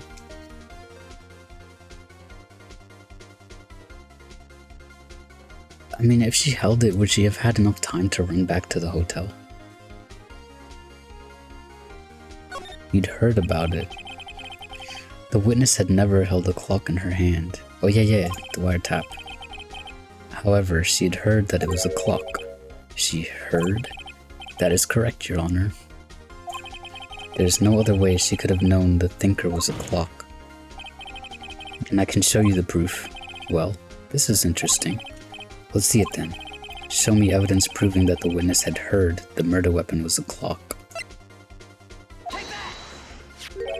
Have a look at this. Ah. Ooh, that. I found this in Miss May's room. Mr. Wright, please explain to the court what this is. Miss April May,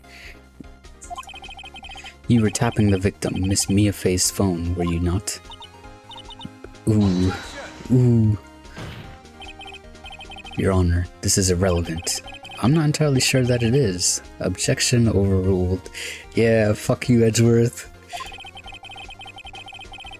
It troubles me that our witness was in possession of a wiretap. This is outrageous. Does the defense truly claim that the witness was tapping her phone? Absolutely. Even if that was the case, which it's not, you still have to prove one thing. Did the victim ever say that the weapon was a clock on the phone? Can you prove that? I think not. Oh yeah? I think I can. It's simple. What? Here's my proof. The proof that the victim said on the phone that the weapon was a clock is...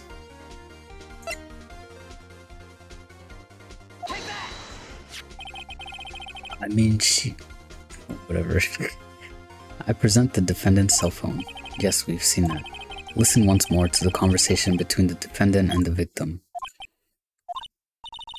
Mia, what's up? You haven't called in a while. Well, actually, there's something I want you to hold on to for me. Again? What's it this time? It's a clock. It's made to look like that statue, the thinker, and it tells you the time. Miss April May, you used a wiretap to listen to this conversation. That's how you knew the thinker was a clock. Am I wrong?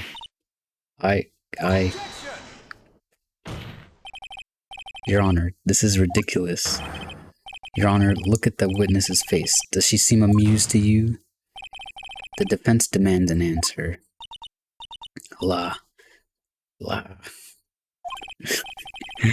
Witness, answer the question. Did you tap her phone? Miss May. Shut up, all of you. What gives you the right to talk to me like that? You lawyer.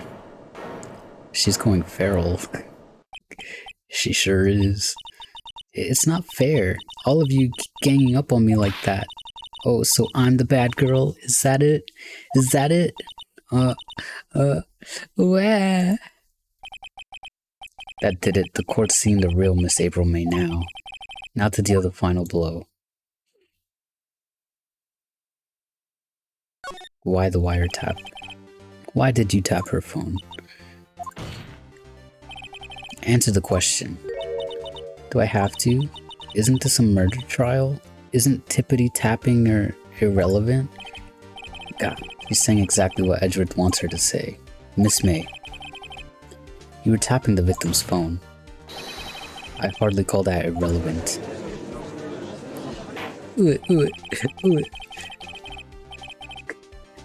While this court does not condone the defense's tone of voice, he has a point. Well, Miss May, do you have an explanation for the court? Can you prove you had nothing to do with this murder, even though you tapped her phone? Ha, I'd like to see her pull that off. Mr. Lawyer, I saw that evil grin. You were probably thinking I'd like to see her pull that off, weren't you? Damn, she's good. Well, you're not the first man who's thought that, and of course, I can and I will. You can't be serious, no way. Way, I say, way. Oh, and I assure you, I'm serious, Mr. Lawyer. Okay, so the killing happened around 9 at night? Why, that's just when I was getting room service from that sweet bellboy. Room service? Iced coffee, I believe it was. Iced coffee? You know, like normal coffee, but cold? If you don't drink it quick, the ice melts and then you have regular cold coffee. Iced coffee? Think I'm making this up? Ask the bellboy. Ergo, the witness was not on the scene at the time of the murder.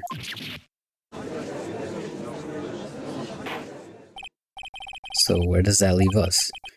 It is my great displeasure to inform you that the witness appears to have been tapping the victim's telephone. However, that is a separate crime with no bearing on the current case whatsoever. Her testimony stands. She saw the defendant, Maya Fey, commit murder. No, they're going to let her just walk away. There's no way I can win this unless I tie Miss May to the murder somehow. Well, does the defense have anything to say? Well, come on, think of something.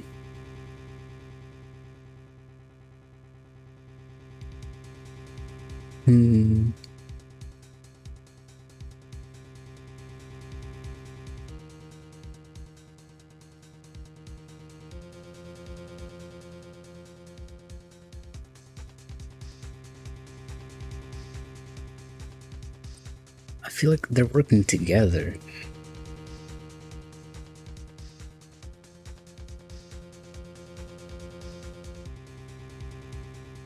Okay, let's just call him. The defense would like to call the hotel bellboy as a witness. There's something suspicious here, and I'm going to get to the bottom of it. I think you've sunken quite low enough already. I object to calling the bellboy. Why? What's your reason? Because I hold that the wiretapping had nothing to do with the killing. However, if you agree to one condition, I'll consent to calling this witness. Condition. If Miss April May's alibi is not called into question after you examine the bellboy, then you will recognize that Miss April May was not the killer, thus she is innocent, and thereby you must also accept the verdict of guilty for Miss Maya Fey. That is my condition. What?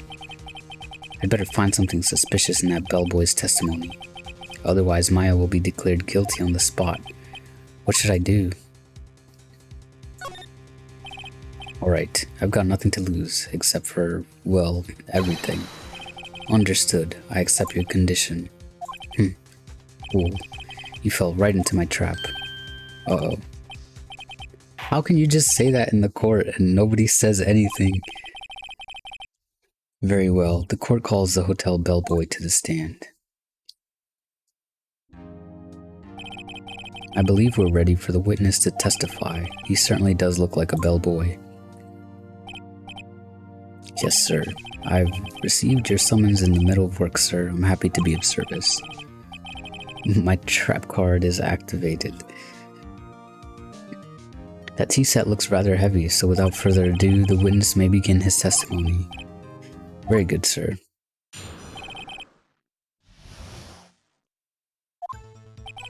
I am the head bellboy at the fine Gatewater Hotel in business for... what? In business for 4 great generations. I believe I received a call after 8 in the evening from her guest, Miss May. She asked for an iced coffee to be brought to her at 9 on the dot, sir. I brought it to her at precisely the requested time, of course. And I delivered the iced coffee to our guest, Miss May herself. I see. The defense may begin its cross-examination. Right, I'm ready. I hope. This is it. If I can't prove Miss May was involved with the murder now, Maya will be finished.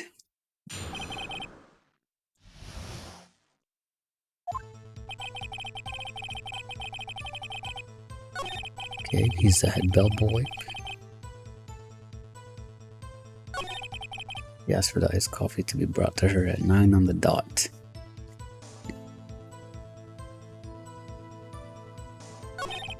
I brought it to her at precisely the time requested, of course.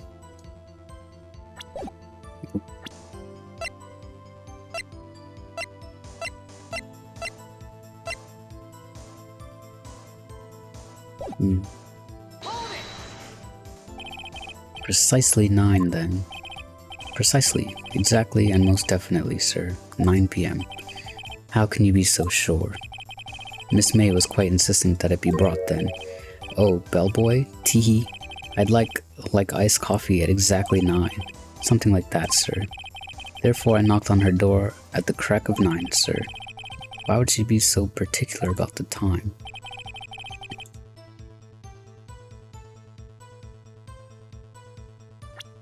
Do I not have anything that says... the time. It's interesting. Didn't she die at 9? Yeah, I thought I had...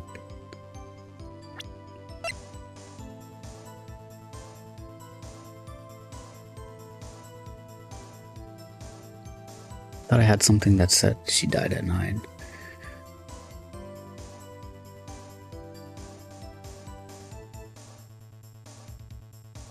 The report changed. Yeah. It used to say 9.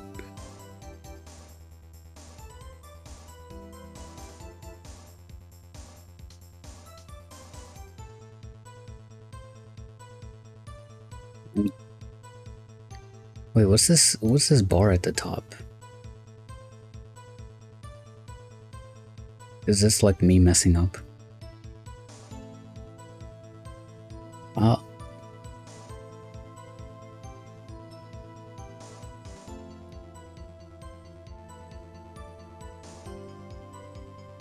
I'm gonna try to present it anyway. We'll see.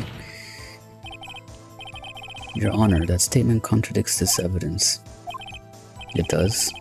I don't see anything contradictory. Okay, yeah, that's me fucking up. Oh, really? Objection overruled. Try to think before you make accusations. Whoops, that didn't go so well.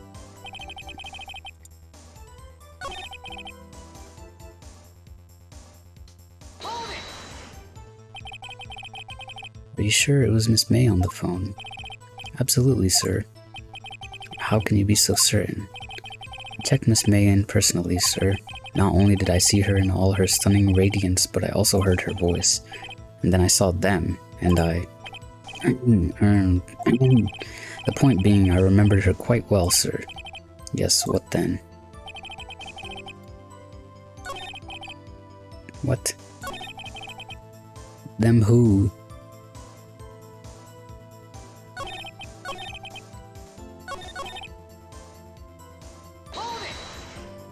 Boobies? Okay, I'm hydrating. What exactly is it you do at the hotel? Why, anything required of me, sir. I check in guests, I check out guests.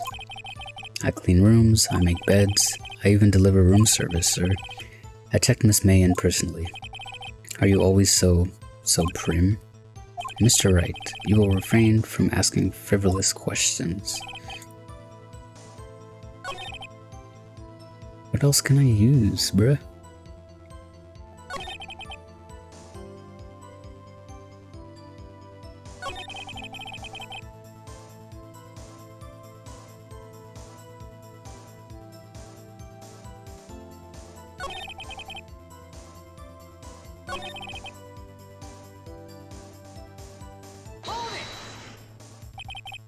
Are you sure? Absolutely, sir. Absolutely. Yes, sir, as in so very absolutely, sir. It's an endearing mannerism of mine. How come you're so very certain? Well, when I brought the room service, sir, the guest, sir, favored me with an embracer? Embrasser? Embrasser, is that French for embrace? It's French for kiss, sir, but not a French kiss, sir, more of a peck on the cheek. Well, why would she have done that? I believe perhaps she was momentarily swayed by my prim demeanor, sir. It was a moment I shall never ever forget, sir. Sounds pretty fishy to me. I think our Miss May was up to something and wanted the bellboy to remember her. It's no good. There's nothing there. Is that it? Finally, you understand. This bellboy has absolutely no reason to lie. Now, if you have any decency, you will end this rather tedious cross-examination here. It was a bit tedious. The witness may leave the stand. I can't let this happen, can I? No. Wait. Please wait. Yes? Does the defense have something to add? One last question. Let me ask one last question. Your Honor, I must object. This charade of justice has gone on long enough. She did have 2 cups in her room, but I don't have that as evidence. Now, Mr. Edgeworth. Alright, Mr. Wright, I'll give you one more question, that's all. Okay, this is really it now. This is my last chance. What do I ask him about?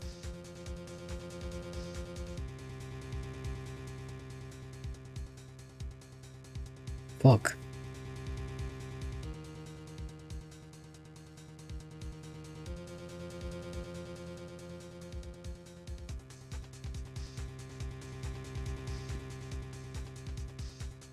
Like, for the room service, I could ask if he brought any other beverages to the room, but the check-in, didn't he say he saw other people?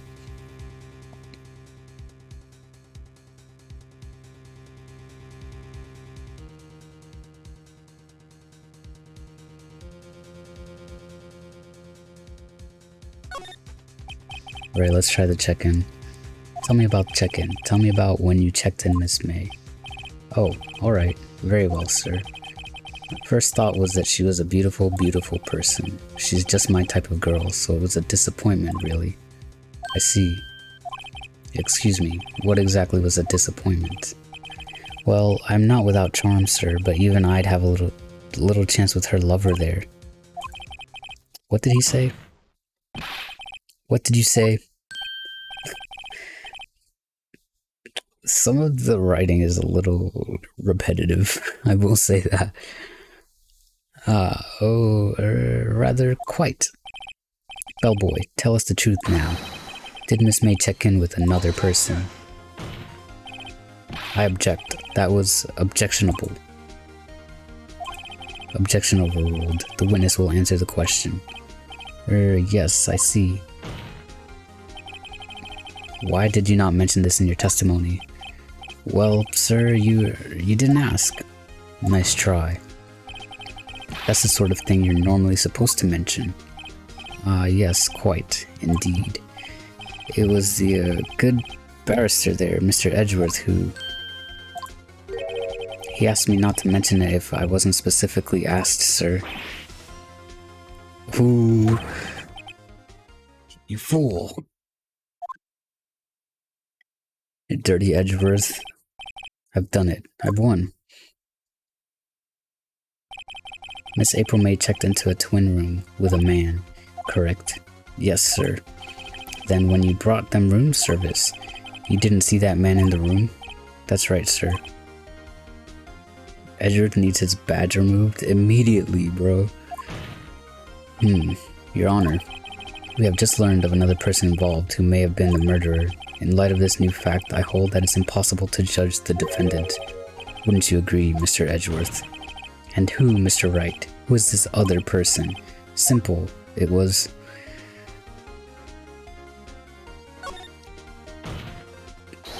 the man who checked in with Miss May. Oof. Your Honor, as has been previously revealed, Miss April May was tapping the victim's phone, yet Miss May herself has an alibi at the time of the murder. However, that does not clear the man that was with her. The bellboy saw no one else in the room at the time of the murder. My, what a convenient little setup. But it's too late. Too late? I suppose you'd like it if it was too late, wouldn't you? After all, it was you who hid the presence of the other man from this court. Get fucking wrecked, dude. Upstart. Amateur. These accusations are ludicrous. Enough. The court acknowledges the defense's argument. I expect the prosecution and defense to look into this matter fully. Am I understood? Yes. Yes, Your Honor. That is all today for the trial of Maya Fey. Court is adjourned. Hell yeah, brother. September 7th, 2:24 p.m. District Court, Defendant Lobby Number 1. Mr. Wright, you were amazing in there. Really? I think I might be your newest fan. Oh, I was just doing my job, you know? Then again, that other attorney was pretty cool too. Huh? That face of his, with his eyes wide and trembling lips, it sent shivers up my spine. If you say so. Oh, what happens with me? Do I get to go home now? Well... No, I don't think so. Not yet. Oh, I see. But I got a great lead in today's trial. A lead? That man with Miss May. He's the key. Oh, I get it. What happened to Miss May after that anyway?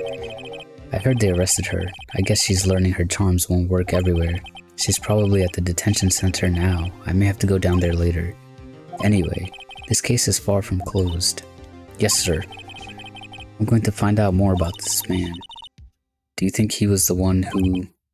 Maybe so. Sis, don't worry, I'll find him by tomorrow, I promise. I'm counting on you. I asked for a full record of April May's testimony. I thought it might come in handy during the trial tomorrow, but now that I have it, I'm not so sure. Most of her testimony was all lies. In fact, there's only one part that hasn't been stricken from the record. The victim dodged an attack, then ran to the right, but she was caught and struck. I don't know how much good this will do me at all now. Anyway, time to hit the pavement and do some investigating. Maya doesn't belong in that detention center, and it's up to me to set her free. To be continued.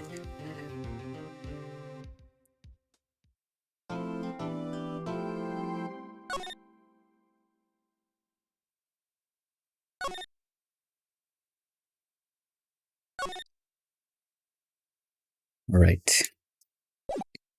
Nice and saved. September 7th, 3:11 p.m. Detention Center Visitors Room. Well, hello. I didn't expect anyone to visit me in such a dank place as this. It's really quite moving. Not, you stinking lawyer. I hope you die. Have you come to laugh? Yes, laugh at the fallen Miss May. No, not really. There's something I wanted to ask. Unfortunately, there's nothing I want to be asked. Haven't you done enough questioning, you spiky head? Here we go again. Please. You're scaring the security guard. So, what is it you wish to ask of me then? For starters, how did you get to be so totally whacked? No, seriously. That man. About the man who stayed with you in your hotel room. Can you tell me about him? Where is he? Come on. No way, Jose. Maybe if I had something to get her to talk. Why did you place a wiretap in Mia's phone? Aw, when you say it like that, it sounds so cold, so criminal. Tapping people's phones is a crime, Miss May. Oh, and I suppose you learned that in lawyer school, Creep. This woman is impossible to talk to. She sure is. Say, why are you so angry? I mean, you don't look like a bad person. Oh, that does it. Bottom-feeding, scum-sucking lawyer. Bottom? Why is that the thing he holds on to? I can't tell. Does she have a thing against lawyers or just against me?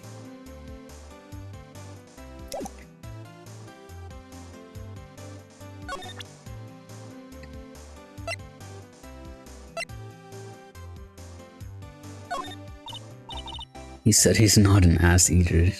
Hey, guess what?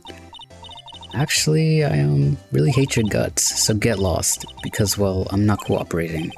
Thanks, I noticed. Right. Way to waste my time, Miss May.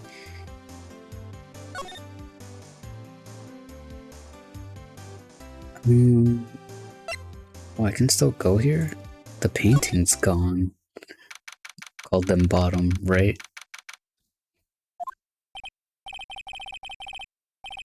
Looks like Grossberg is out today, again. Maybe he's avoiding me for some reason. Wait a second. Wasn't there a giant painting hanging on that wall? Yeah, it was a painting of... Oh shit, what was it a painting of? Fisherman? Wasn't it? It wasn't a very memorable painting anyhow. Yeah, I don't fucking know.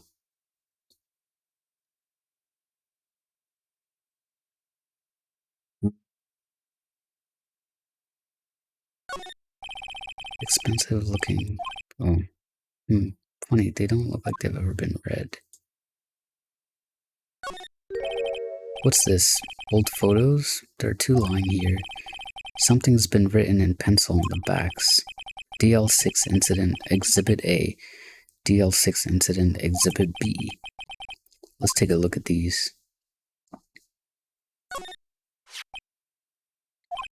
I'm sure I've seen this person somewhere. Perhaps I'll borrow this photo. I'm sure no one will miss just one little photo, and it might be a valuable clue. I'll take it for now.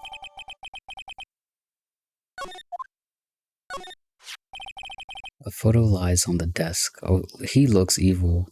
That's the bellboy, isn't it? Just with differently dyed hair. Maybe I should switch it with the one I took.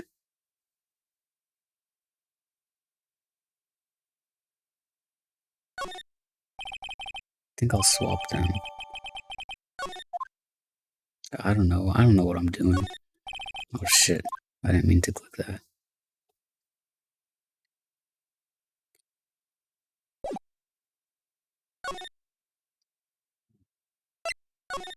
Gatewater Hotel. Ah, welcome, sir. Quite the performance today, if I dare say so myself. Oh, I guess it might not be him. Oh, thanks. Sorry for putting you on the spot like that. No, not at all, sir. Your efforts today can only help the Gatewater's rep, as they say. Huh? Rep? Yes, our reputation will swell as the hotel where the murderer used a wiretap. You can charge a premium for the room, of course. It will be great for business, sir. Whoa, Miss May hasn't been charged with murder. I, too, will become famous. The bellboy who brought the murderer iced coffee. Why do I feel like we're both stuck in the same bad dream? So, you are our honored guest. Please let me know if there's anything I can bring you. I want to ask you about the man who was with Miss May. Ah, yes. He struck me as a real lady killer, if you'll pardon the expression. I knew it from the moment I saw him, sir. He and I are of the same ilk. We both carry the scent of danger. And there we are in total agreement, Mr. Psycho Bellboy. If you had a photo of that man, I'm quite sure I could identify him. A photo,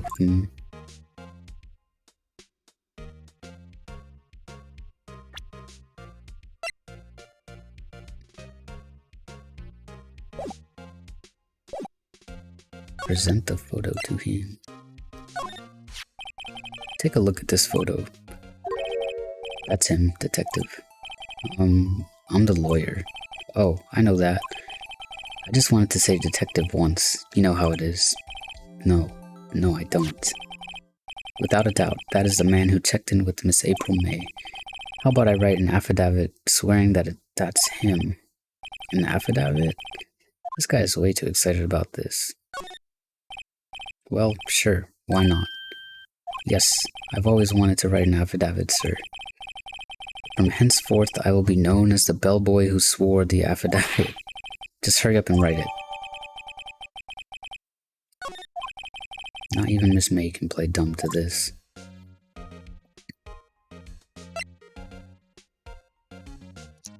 Okay. About Miss May. This man needs a life, yeah. And therapy. Oh, her? Sir, not to boast, but I knew the moment I saw her. She'd do it, I said. Do what? I'm starting to think the most suspicious person here is this guy. Could you tell me about this hotel? Absolutely, and on that subject I have an excellent idea, sir. Currently this hotel is known as the Gatewater. I propose that we add a subtitle. A subtitle? The Gatewater Hotel, Murder Manor. Well, what do you think? Sounds great. Whatever floats your tea set. Oh boy. Sure lost his marbles. Why hasn't he cleaned these up by now? I beg your pardon, sir, but if you could please refrain from touching those. It's part of the decor. I call it the last drink before murder. We'll be famous, the talk of the hotel industry. Huh? There's still a screwdriver stuck in that drawer. Please leave that as it is, sir. That's the drawer of terror, hiding place of the murderous wiretap. It's set to become one of the most popular attractions here. This guy's serious. I don't believe it. Nice weather again today. I can see the Faneco law offices, of course. Yes, we plan to install a telescope in that window, of course. What the fuck? Just $5 will earn you 3 minutes of a view to kill. I'm just kidding, sir. Oh. By that look in his eyes, I'd say he was more than serious.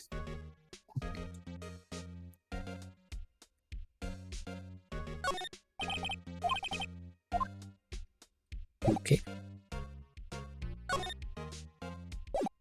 Let's ask him.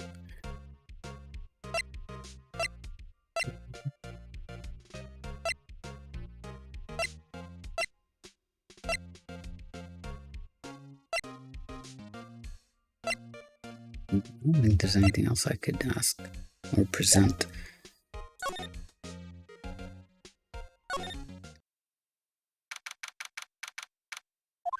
Faneco law offices. Looks like forensics is taking the day off today. Detective Gumshoe is nowhere in sight. The police really gave this place a working over. I doubt there are any valuable clues left. Suppose it can't hurt to take a look around, though.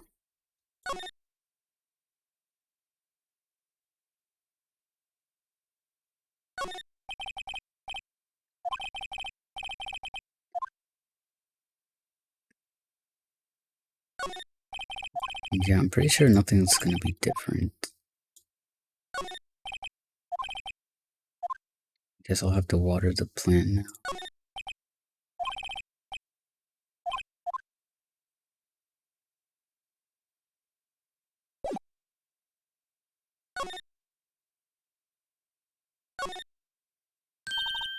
You again? Can't you take a hint and stay gone? Hey, the only reason I'm back here is because you won't talk to me. Oh, so it's my fault now? You don't just have spiky hair, you also have a spiky heart. That does it. When this case is done, I'm shaving my head. About the man who stayed with you in your hotel room. Can you tell me about him? Where is he? I'm not telling. Look, he's being accused of murder. I don't think you want to be protecting him. Would you have sold out the late Miss Faye to the cops? No. See? Damn. Maybe if I had something to get her to talk. I got a picture of your man. Have a look at this. Look, I've said several times, I'm not telling you. Where did you? A reaction. This is him, isn't it? What? Who? When? Why? It is him. This is the man who stayed in your hotel room the night of the murder. No, that's not right. Nice try, Miss Cooperative. Do you have proof that was him? Yeah, proof. Show me proof. I'm so close. Yeah. Could you have a look at this? What's that? The bellboy's affidavit. He tells us everything he saw. Such as the man you checked in with, who was most definitely this guy. Now I'm getting somewhere. This is it. All or nothing. Time to do a little bluff. No use playing dumb. If indeed that's an act. If you don't talk, I'm taking this info to the press. What? Even though he should have been witness to murder. Your little friend was missing. I'm sure the press would have a field day with his reputation. Oh, fine, I'll talk. You win, lawyer. Yes. Man, that felt good. It's great to be alive. Why are you pumping your fists in the air? Now, tell me about the man you were with. That man, he's my boss. Red White, the president of the information gathering conglomerate Bluecore. Red White? Information gathering? Well, I suppose you could call it a detective agency. So this is the man that was with you the night of the murder? I'm scared to talk. I don't want to end up like her. It's okay, I'll just ask Mr. White himself. Can you tell me where Bluecore is located? Mr. Red White, at last, finally, a lead on this guy. If April May couldn't have done it, that leaves him. Time to take action. Bellboy's affidavit discarded. Why? What the hell?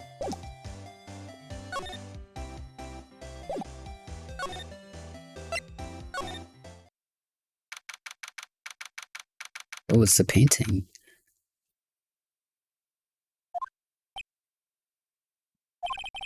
What's with the surreal decor?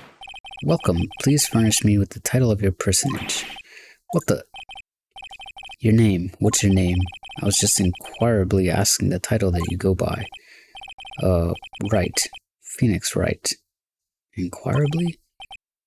She ate it? You know, maybe she did. I see. Splendiferous. Perhaps I have intimidated you with my gigantesque vocabulary? What is this guy's problem? I'm Red White, CEO of Bluecore. You know, corporate expansion official.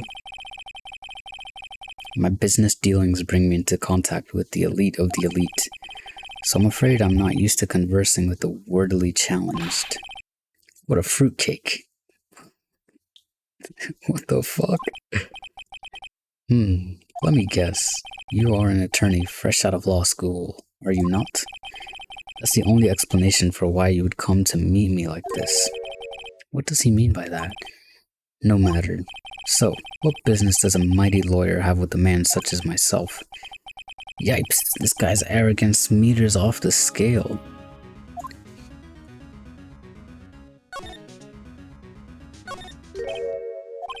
Haven't I seen this somewhere? Is this a replica? Ridiculosity. I have no interest in anything but originals. That right there is a bona fide original, worth 5 million for sure. I'm guessing this is supposed to be a desk? My, this is quite the thing. It is modeled on my body, see? Well, does its sleek roundature not inspire you? I can't say it does. An impressive lineup of trophies. Judges Special Runner-Up Best Participation, Judges Cooperation Award, Special Good Try Prize. The words judges and special kind of stand out. The statue of a man holding up the world, the Bluecore sign entirely stands out enough. Certainly stands out enough. The model for the man is of course Mr. White. Truly a work of art, but probably too beautacious for you to appreciate, correct? I think it's a little too beautacious for just about anyone to appreciate. This is the top floor of a 20-story building. The view is quite presidential.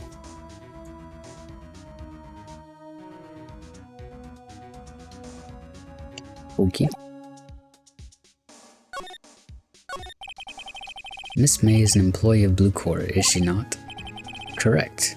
She was my secretariat. What a shock it was to hear what she has done.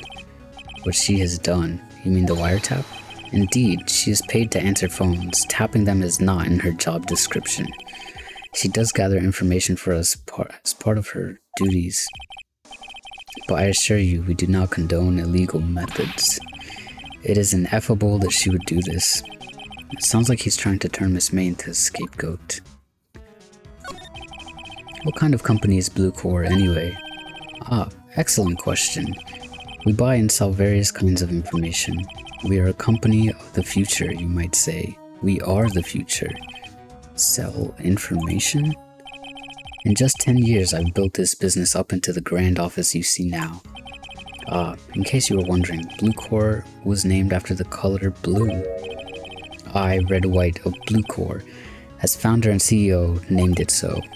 And why, you ask? Because I like the color blue, of course. And tabulistic, is it not? On the night of the murder, were you in April May's hotel room?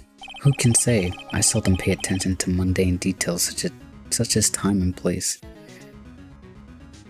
OMG, they predicted how Facebook stole data to sell. My motto is, don't worry, be happy. Still, Mr. White, the hotel bellboy has stated on the record that he does remember you very clearly. No matter, the bellboy can say what he pleases. I still won't talk to you. If you want me to speak, put me on the witness stand. Although I doubt you'd be capable of doing that. He raises a good question, actually. Why didn't the prosecution call him as a witness?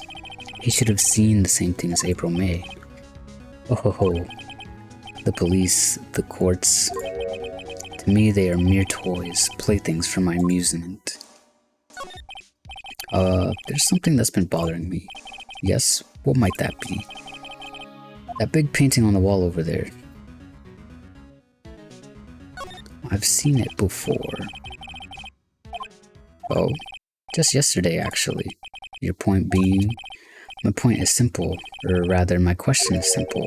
Why is that painting hanging on your wall? Mr. Wrong, was it? Right. It appears you do not fully grasp your position here. I ask again, who are you? Huh? A lawyer? No, my feeble friend, a mere lawyer. Worth nothing. Zilch, zippo, nada. Just like that sorry excuse for an attorney, Grody Burger. What? Oh, oof. He punched me. Well, Mr. Lawyer, what will you do, eh? Charge me with assault? Charge away. I welcome it. For it is you who will be found guilty. What? Heed my exposition. The police, the courts, they all do my bidding. So you say, but I wonder, is that kind of control really possible? I don't expect you to understand. It is a world beyond your compensation. You came here from Grody Burgers, I presume. Mr. Grossberg's, yes. Then you must ask him, why is it that this painting of his hangs here? Perhaps then he will tell you. Perhaps he will explain how a man can live life purely for personal profit. Go now. Skedaddle. There's nothing more to discuss.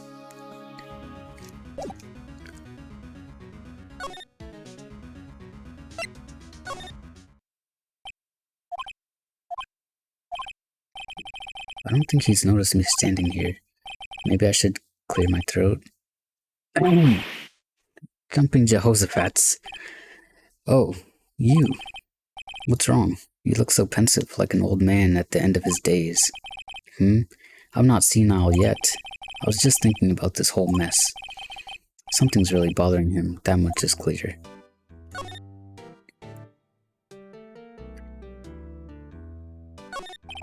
I asked before, but why did you refuse her request for defense? I think I have a right to know. A right, Mr. Wright? No, I'm sorry. It's just, I need more time to think about it, my boy. He does seem troubled about something. I'm starting to have a feeling I know what it is. So you came to see the trial? Yes, I did. Something was bothering me all last night, you see. Couldn't get a wink of sleep. Really? What was that? Well, you see, it's just Mia's sister, that poor girl. My boy, I owe you my thanks, truly. I don't know what I would have done if things had gone poorly for the girl. So I paid Bluecore a visit. Oh, I see. Mr. Grossberg, I have to admit, something has been bothering me. Oh, what is it? Well, out with it, my boy. You see, it's just...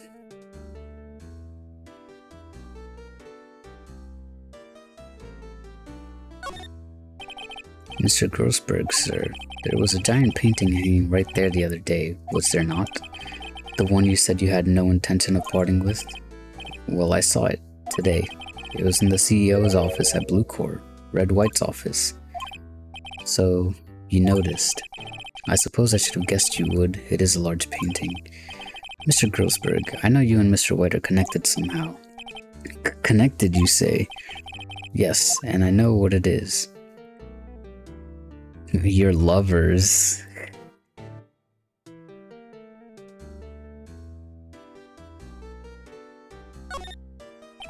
Mr. White has something on you, doesn't he? Blackmail? I think that painting is fairly gaudy proof. Very well, this may be the chance I've been waiting for. Maybe it's time to get this off my chest so I can finally rest easy again. After all, you were Mia's understudy. Perhaps it was fate? What's he talking about? Red White is a man who makes his living through intimidation. Blue Corp is a company that excels in finding people's weaknesses, I'm afraid. I've been paying them for 15 years now. 15 years? All because of the DL6 incident, as you may have guessed. The name on the back of those photographs. As you suspected, I could not stand in defense of Maya because of this. Grossberg is breasting boobily. Don't look at his boobs, bro. White would have destroyed me if I did. So that's the connection. It's hard for me to tell you this, my boy, but arresting Red White will be nigh on impossible. Impossible? Why? He has information on everyone. It gives him an iron grip. He owns judges, attorneys, prosecutors, police, and politicians. What? They are bound, unable to do harm to themselves and therefore to him. Don't look at me like that. What you see is nothing more than the weight of many years.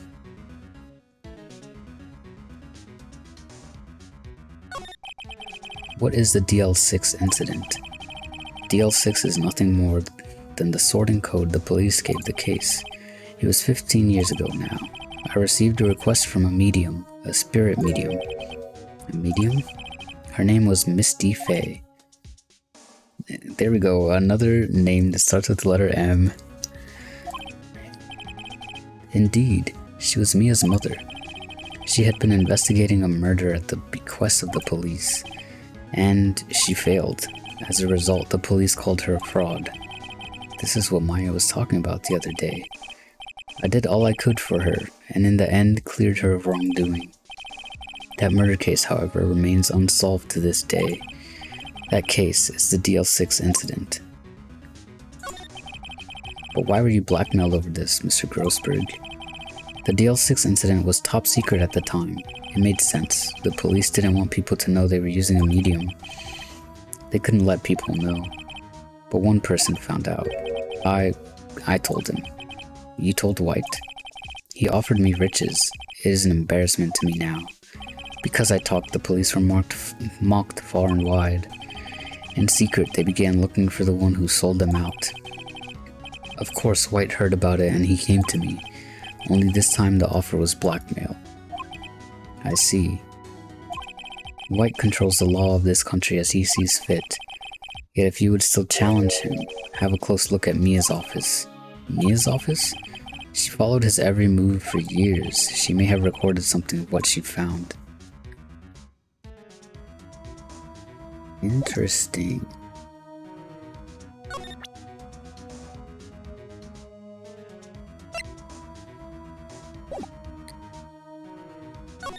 Alright, let's go over. It's funny, looking at this room, it seems so normal. Hard to imagine a murder took place here. Mr. Grossberg said there would be clues. Maybe I should have another look. Okay.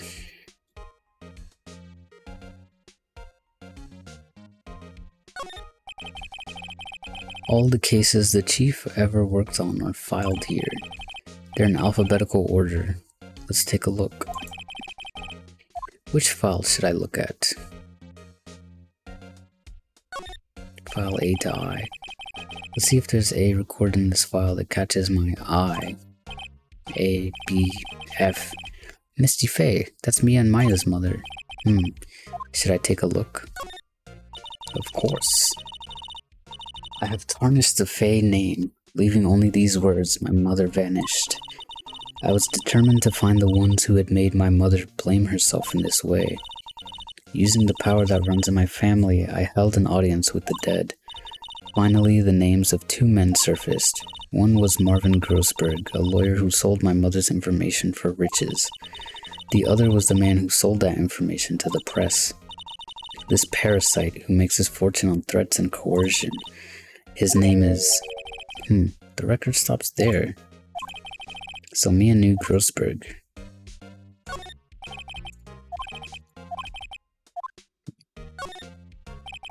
Let's see, J through S. Nothing much in here. Maybe I'll just skim some of this. Well, no harm in flipping through it a bit, I guess. The biggest part's here at the end in S. Suicide? Ew. She has a collection of suicide reports. There's politicians, policemen. There's writing on most of these in pencil. White? This is Mia's handwriting. Wait, I get it. Mia thought he was involved in these suicides. White drove them all to... I can use these newspaper clippings. Let's find the most disturbing one.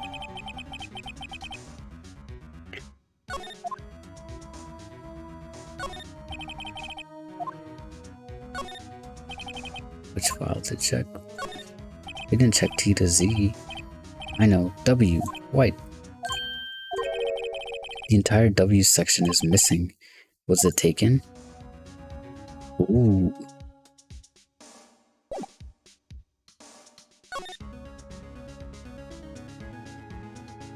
Where do I go now?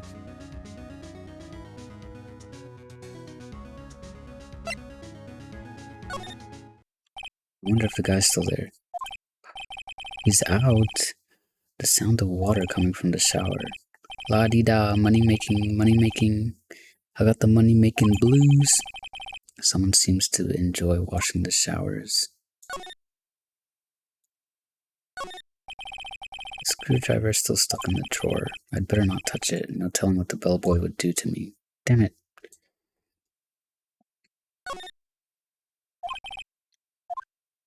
So I can't touch anything. Bruh.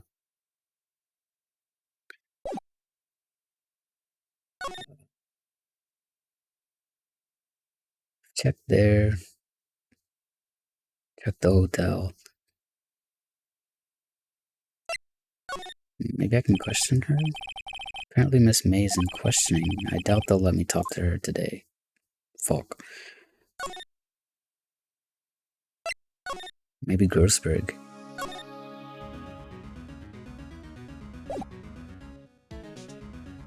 Where the fuck is Maya? Yeah, like, isn't she locked up still? Shouldn't I be able to talk to her?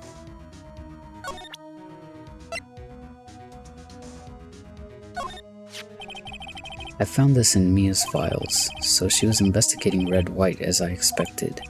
Well, if you wanted to challenge him, you could present this in court. Not a bad idea. That's it.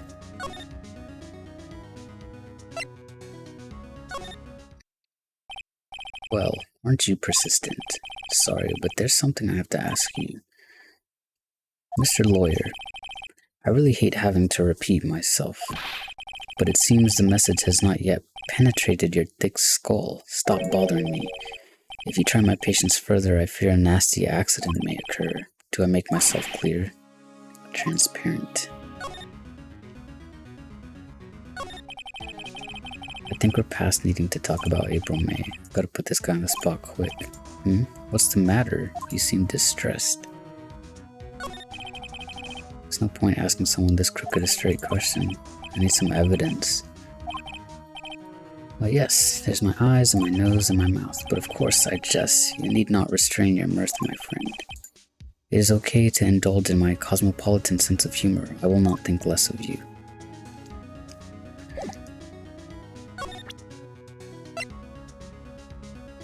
Let's present this.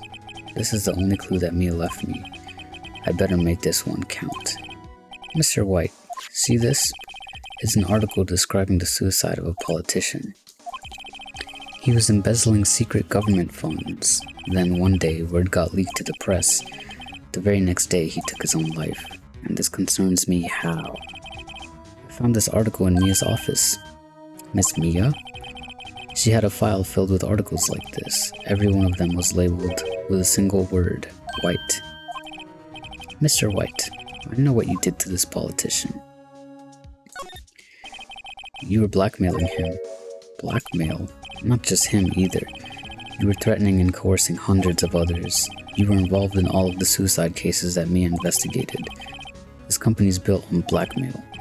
I'm right, aren't I? What a bizarre accusation. Mr. Wrong. What is it that you should be doing now? Investigating me? No. I think not. You should be searching for the one who killed Miss Mia. Secretary's office, hello. Mr. Wrong will be leaving now. Yes, sir. I'll send someone right away. Wait a second, Mr. White.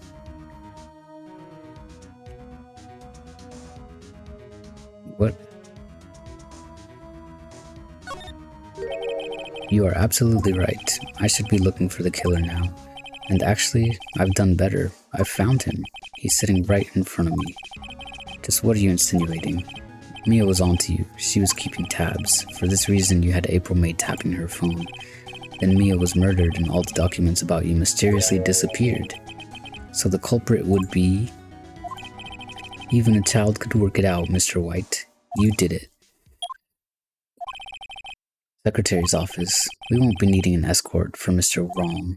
Instead, please connect me to the public prosecutor's office. Of course, sir. One moment, please. White? That you? What are you doing calling me at a time like this? Hello, Chief Prosecutor. I've changed my mind. I want to testify tomorrow. What's this about? The Mia Fey case. I witnessed the murder, you see. And thus, as a very important witness, I would like to testify. What? Why now? I thought you said you didn't want to go to court. Quietude. I told you I changed my mind, didn't I? Oh, and one other thing. Send the police over here right away. The man is standing right in front of me. He looks dazed, but could be violent. What? What man? Are you even listening? The executioner, the hatchet man, the liquidator, the killer man. What? Mr. White, this isn't another one of those. Chief Prosecutor, I did not believe you are in a position to freely offer your opinions to me, correct? I'm telling you to send the police now. Oh boy. Oh boy. Did I not tell you, Mr. Wrong? You are a mere lawyer, as was Miss Mia. How dare you? I'll point the finger at you and you will be tried as Miss Mia's killer. The case is as good as settled. No lawyer of any worth will defend you. I have friends in the local lawyers association, you see. You'll be given a lawyer so stupendously inept that they even make you look incompetent. I feel faint. Detective Gumshoe reporting, sir. Ah, Butts, Harry Butts. Right, actually, Phoenix Wright. And my friend's name is Larry. Oh, right. Sorry, pal. Butts was that murderer, right? Detective Gumshoe, I present to you the man who killed Miss Mia Fey. What? Take this despicable human being into custody. Farewell, Mr. Wrong.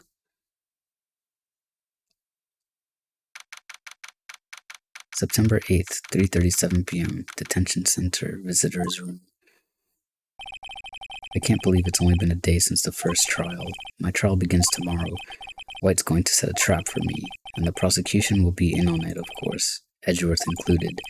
An attorney was assigned to me by the state yesterday. I refused. I had an idea. Right. Mr. Wright. Oh, Maya. Great. They let you out of detention. Just now, yes. It's all thanks to you. Huh. Now I'm afraid we've switched places. What? You mean you? This is bullshit. What the fuck? I explained what had happened to Maya. I don't believe it. How many people does that man need to destroy before he's satisfied? My mother, my sister, and now you. This has gone too far. Mr. Wright, please tell me, is there anything I can do? Well... Alright, you can be my defense lawyer tomorrow. Is this allowed? What the fuck? Alright. Huh? Leave it to me. I am Mia's sister after all. Lawyership runs in our blood. It'd be a shame if someone went and killed Mr. White. Yeah, woo. Sure hope that doesn't happen. Wasn't it ghost powers that ran in your blood?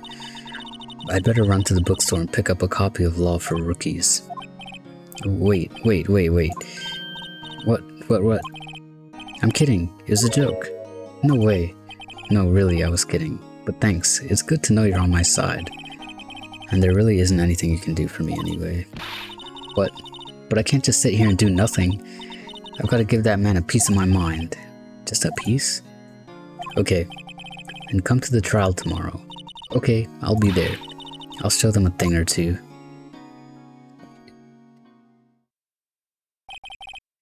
Times may change, yet with crime it's the same old story. In fact, it's gotten worse. Lengthy court proceedings are no longer realistic. She's gonna kill him. Hi Jace, how you doing? You're playing Ace Attorney. It's my first playthrough. My first proper playthrough. Beginning a few years ago, a limit of 3 days was put on initial court trials. Almost all finished in a day, most with a guilty verdict. I never thought I would end up in the defendant's chair myself for this case. Doing good? Good to hear it. With the true culprit appearing as the star witness. This is it. Tomorrow it's me or him. To be continued.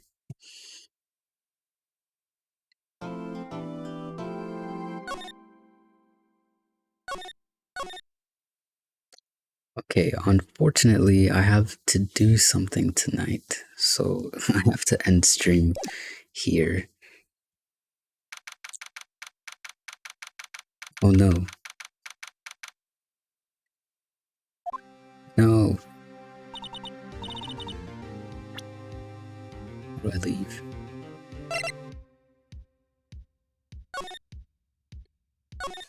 There we go. I thought I couldn't escape.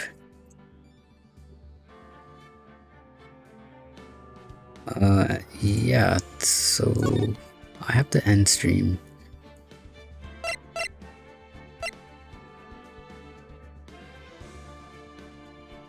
Yeah, I know. It was just getting good. We couldn't even finish this trial.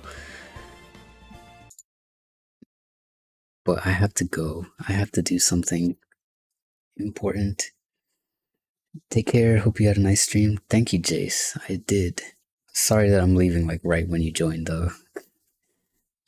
What would I do now? Cost, maybe you can stream. Yeah, or you can kiss boys. Okay, come here. Alright, here you go.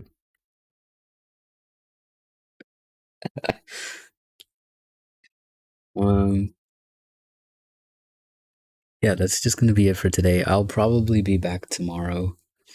I'll see if I can stream a little earlier, because these trials seem to be getting a little longer as time goes on. Oh, you didn't hear it? Okay. Is that better? Maybe a little later I'll stream? Okay. I'll catch your stream later then. Anyway, thank you guys for having fun with me today. I'll be back tomorrow. We'll have a few streams this week. Towards the end of the week, I'll be busy. So I won't be streaming on Thursday or Friday. Thank you for streaming, of course. I had fun. It's always fun with you guys. Thank you for listening to me talk for the past 3 hours, 3.5 hours. But yeah, goodbye, guys. Have a good night. Catch you on the flippity flip. Bye.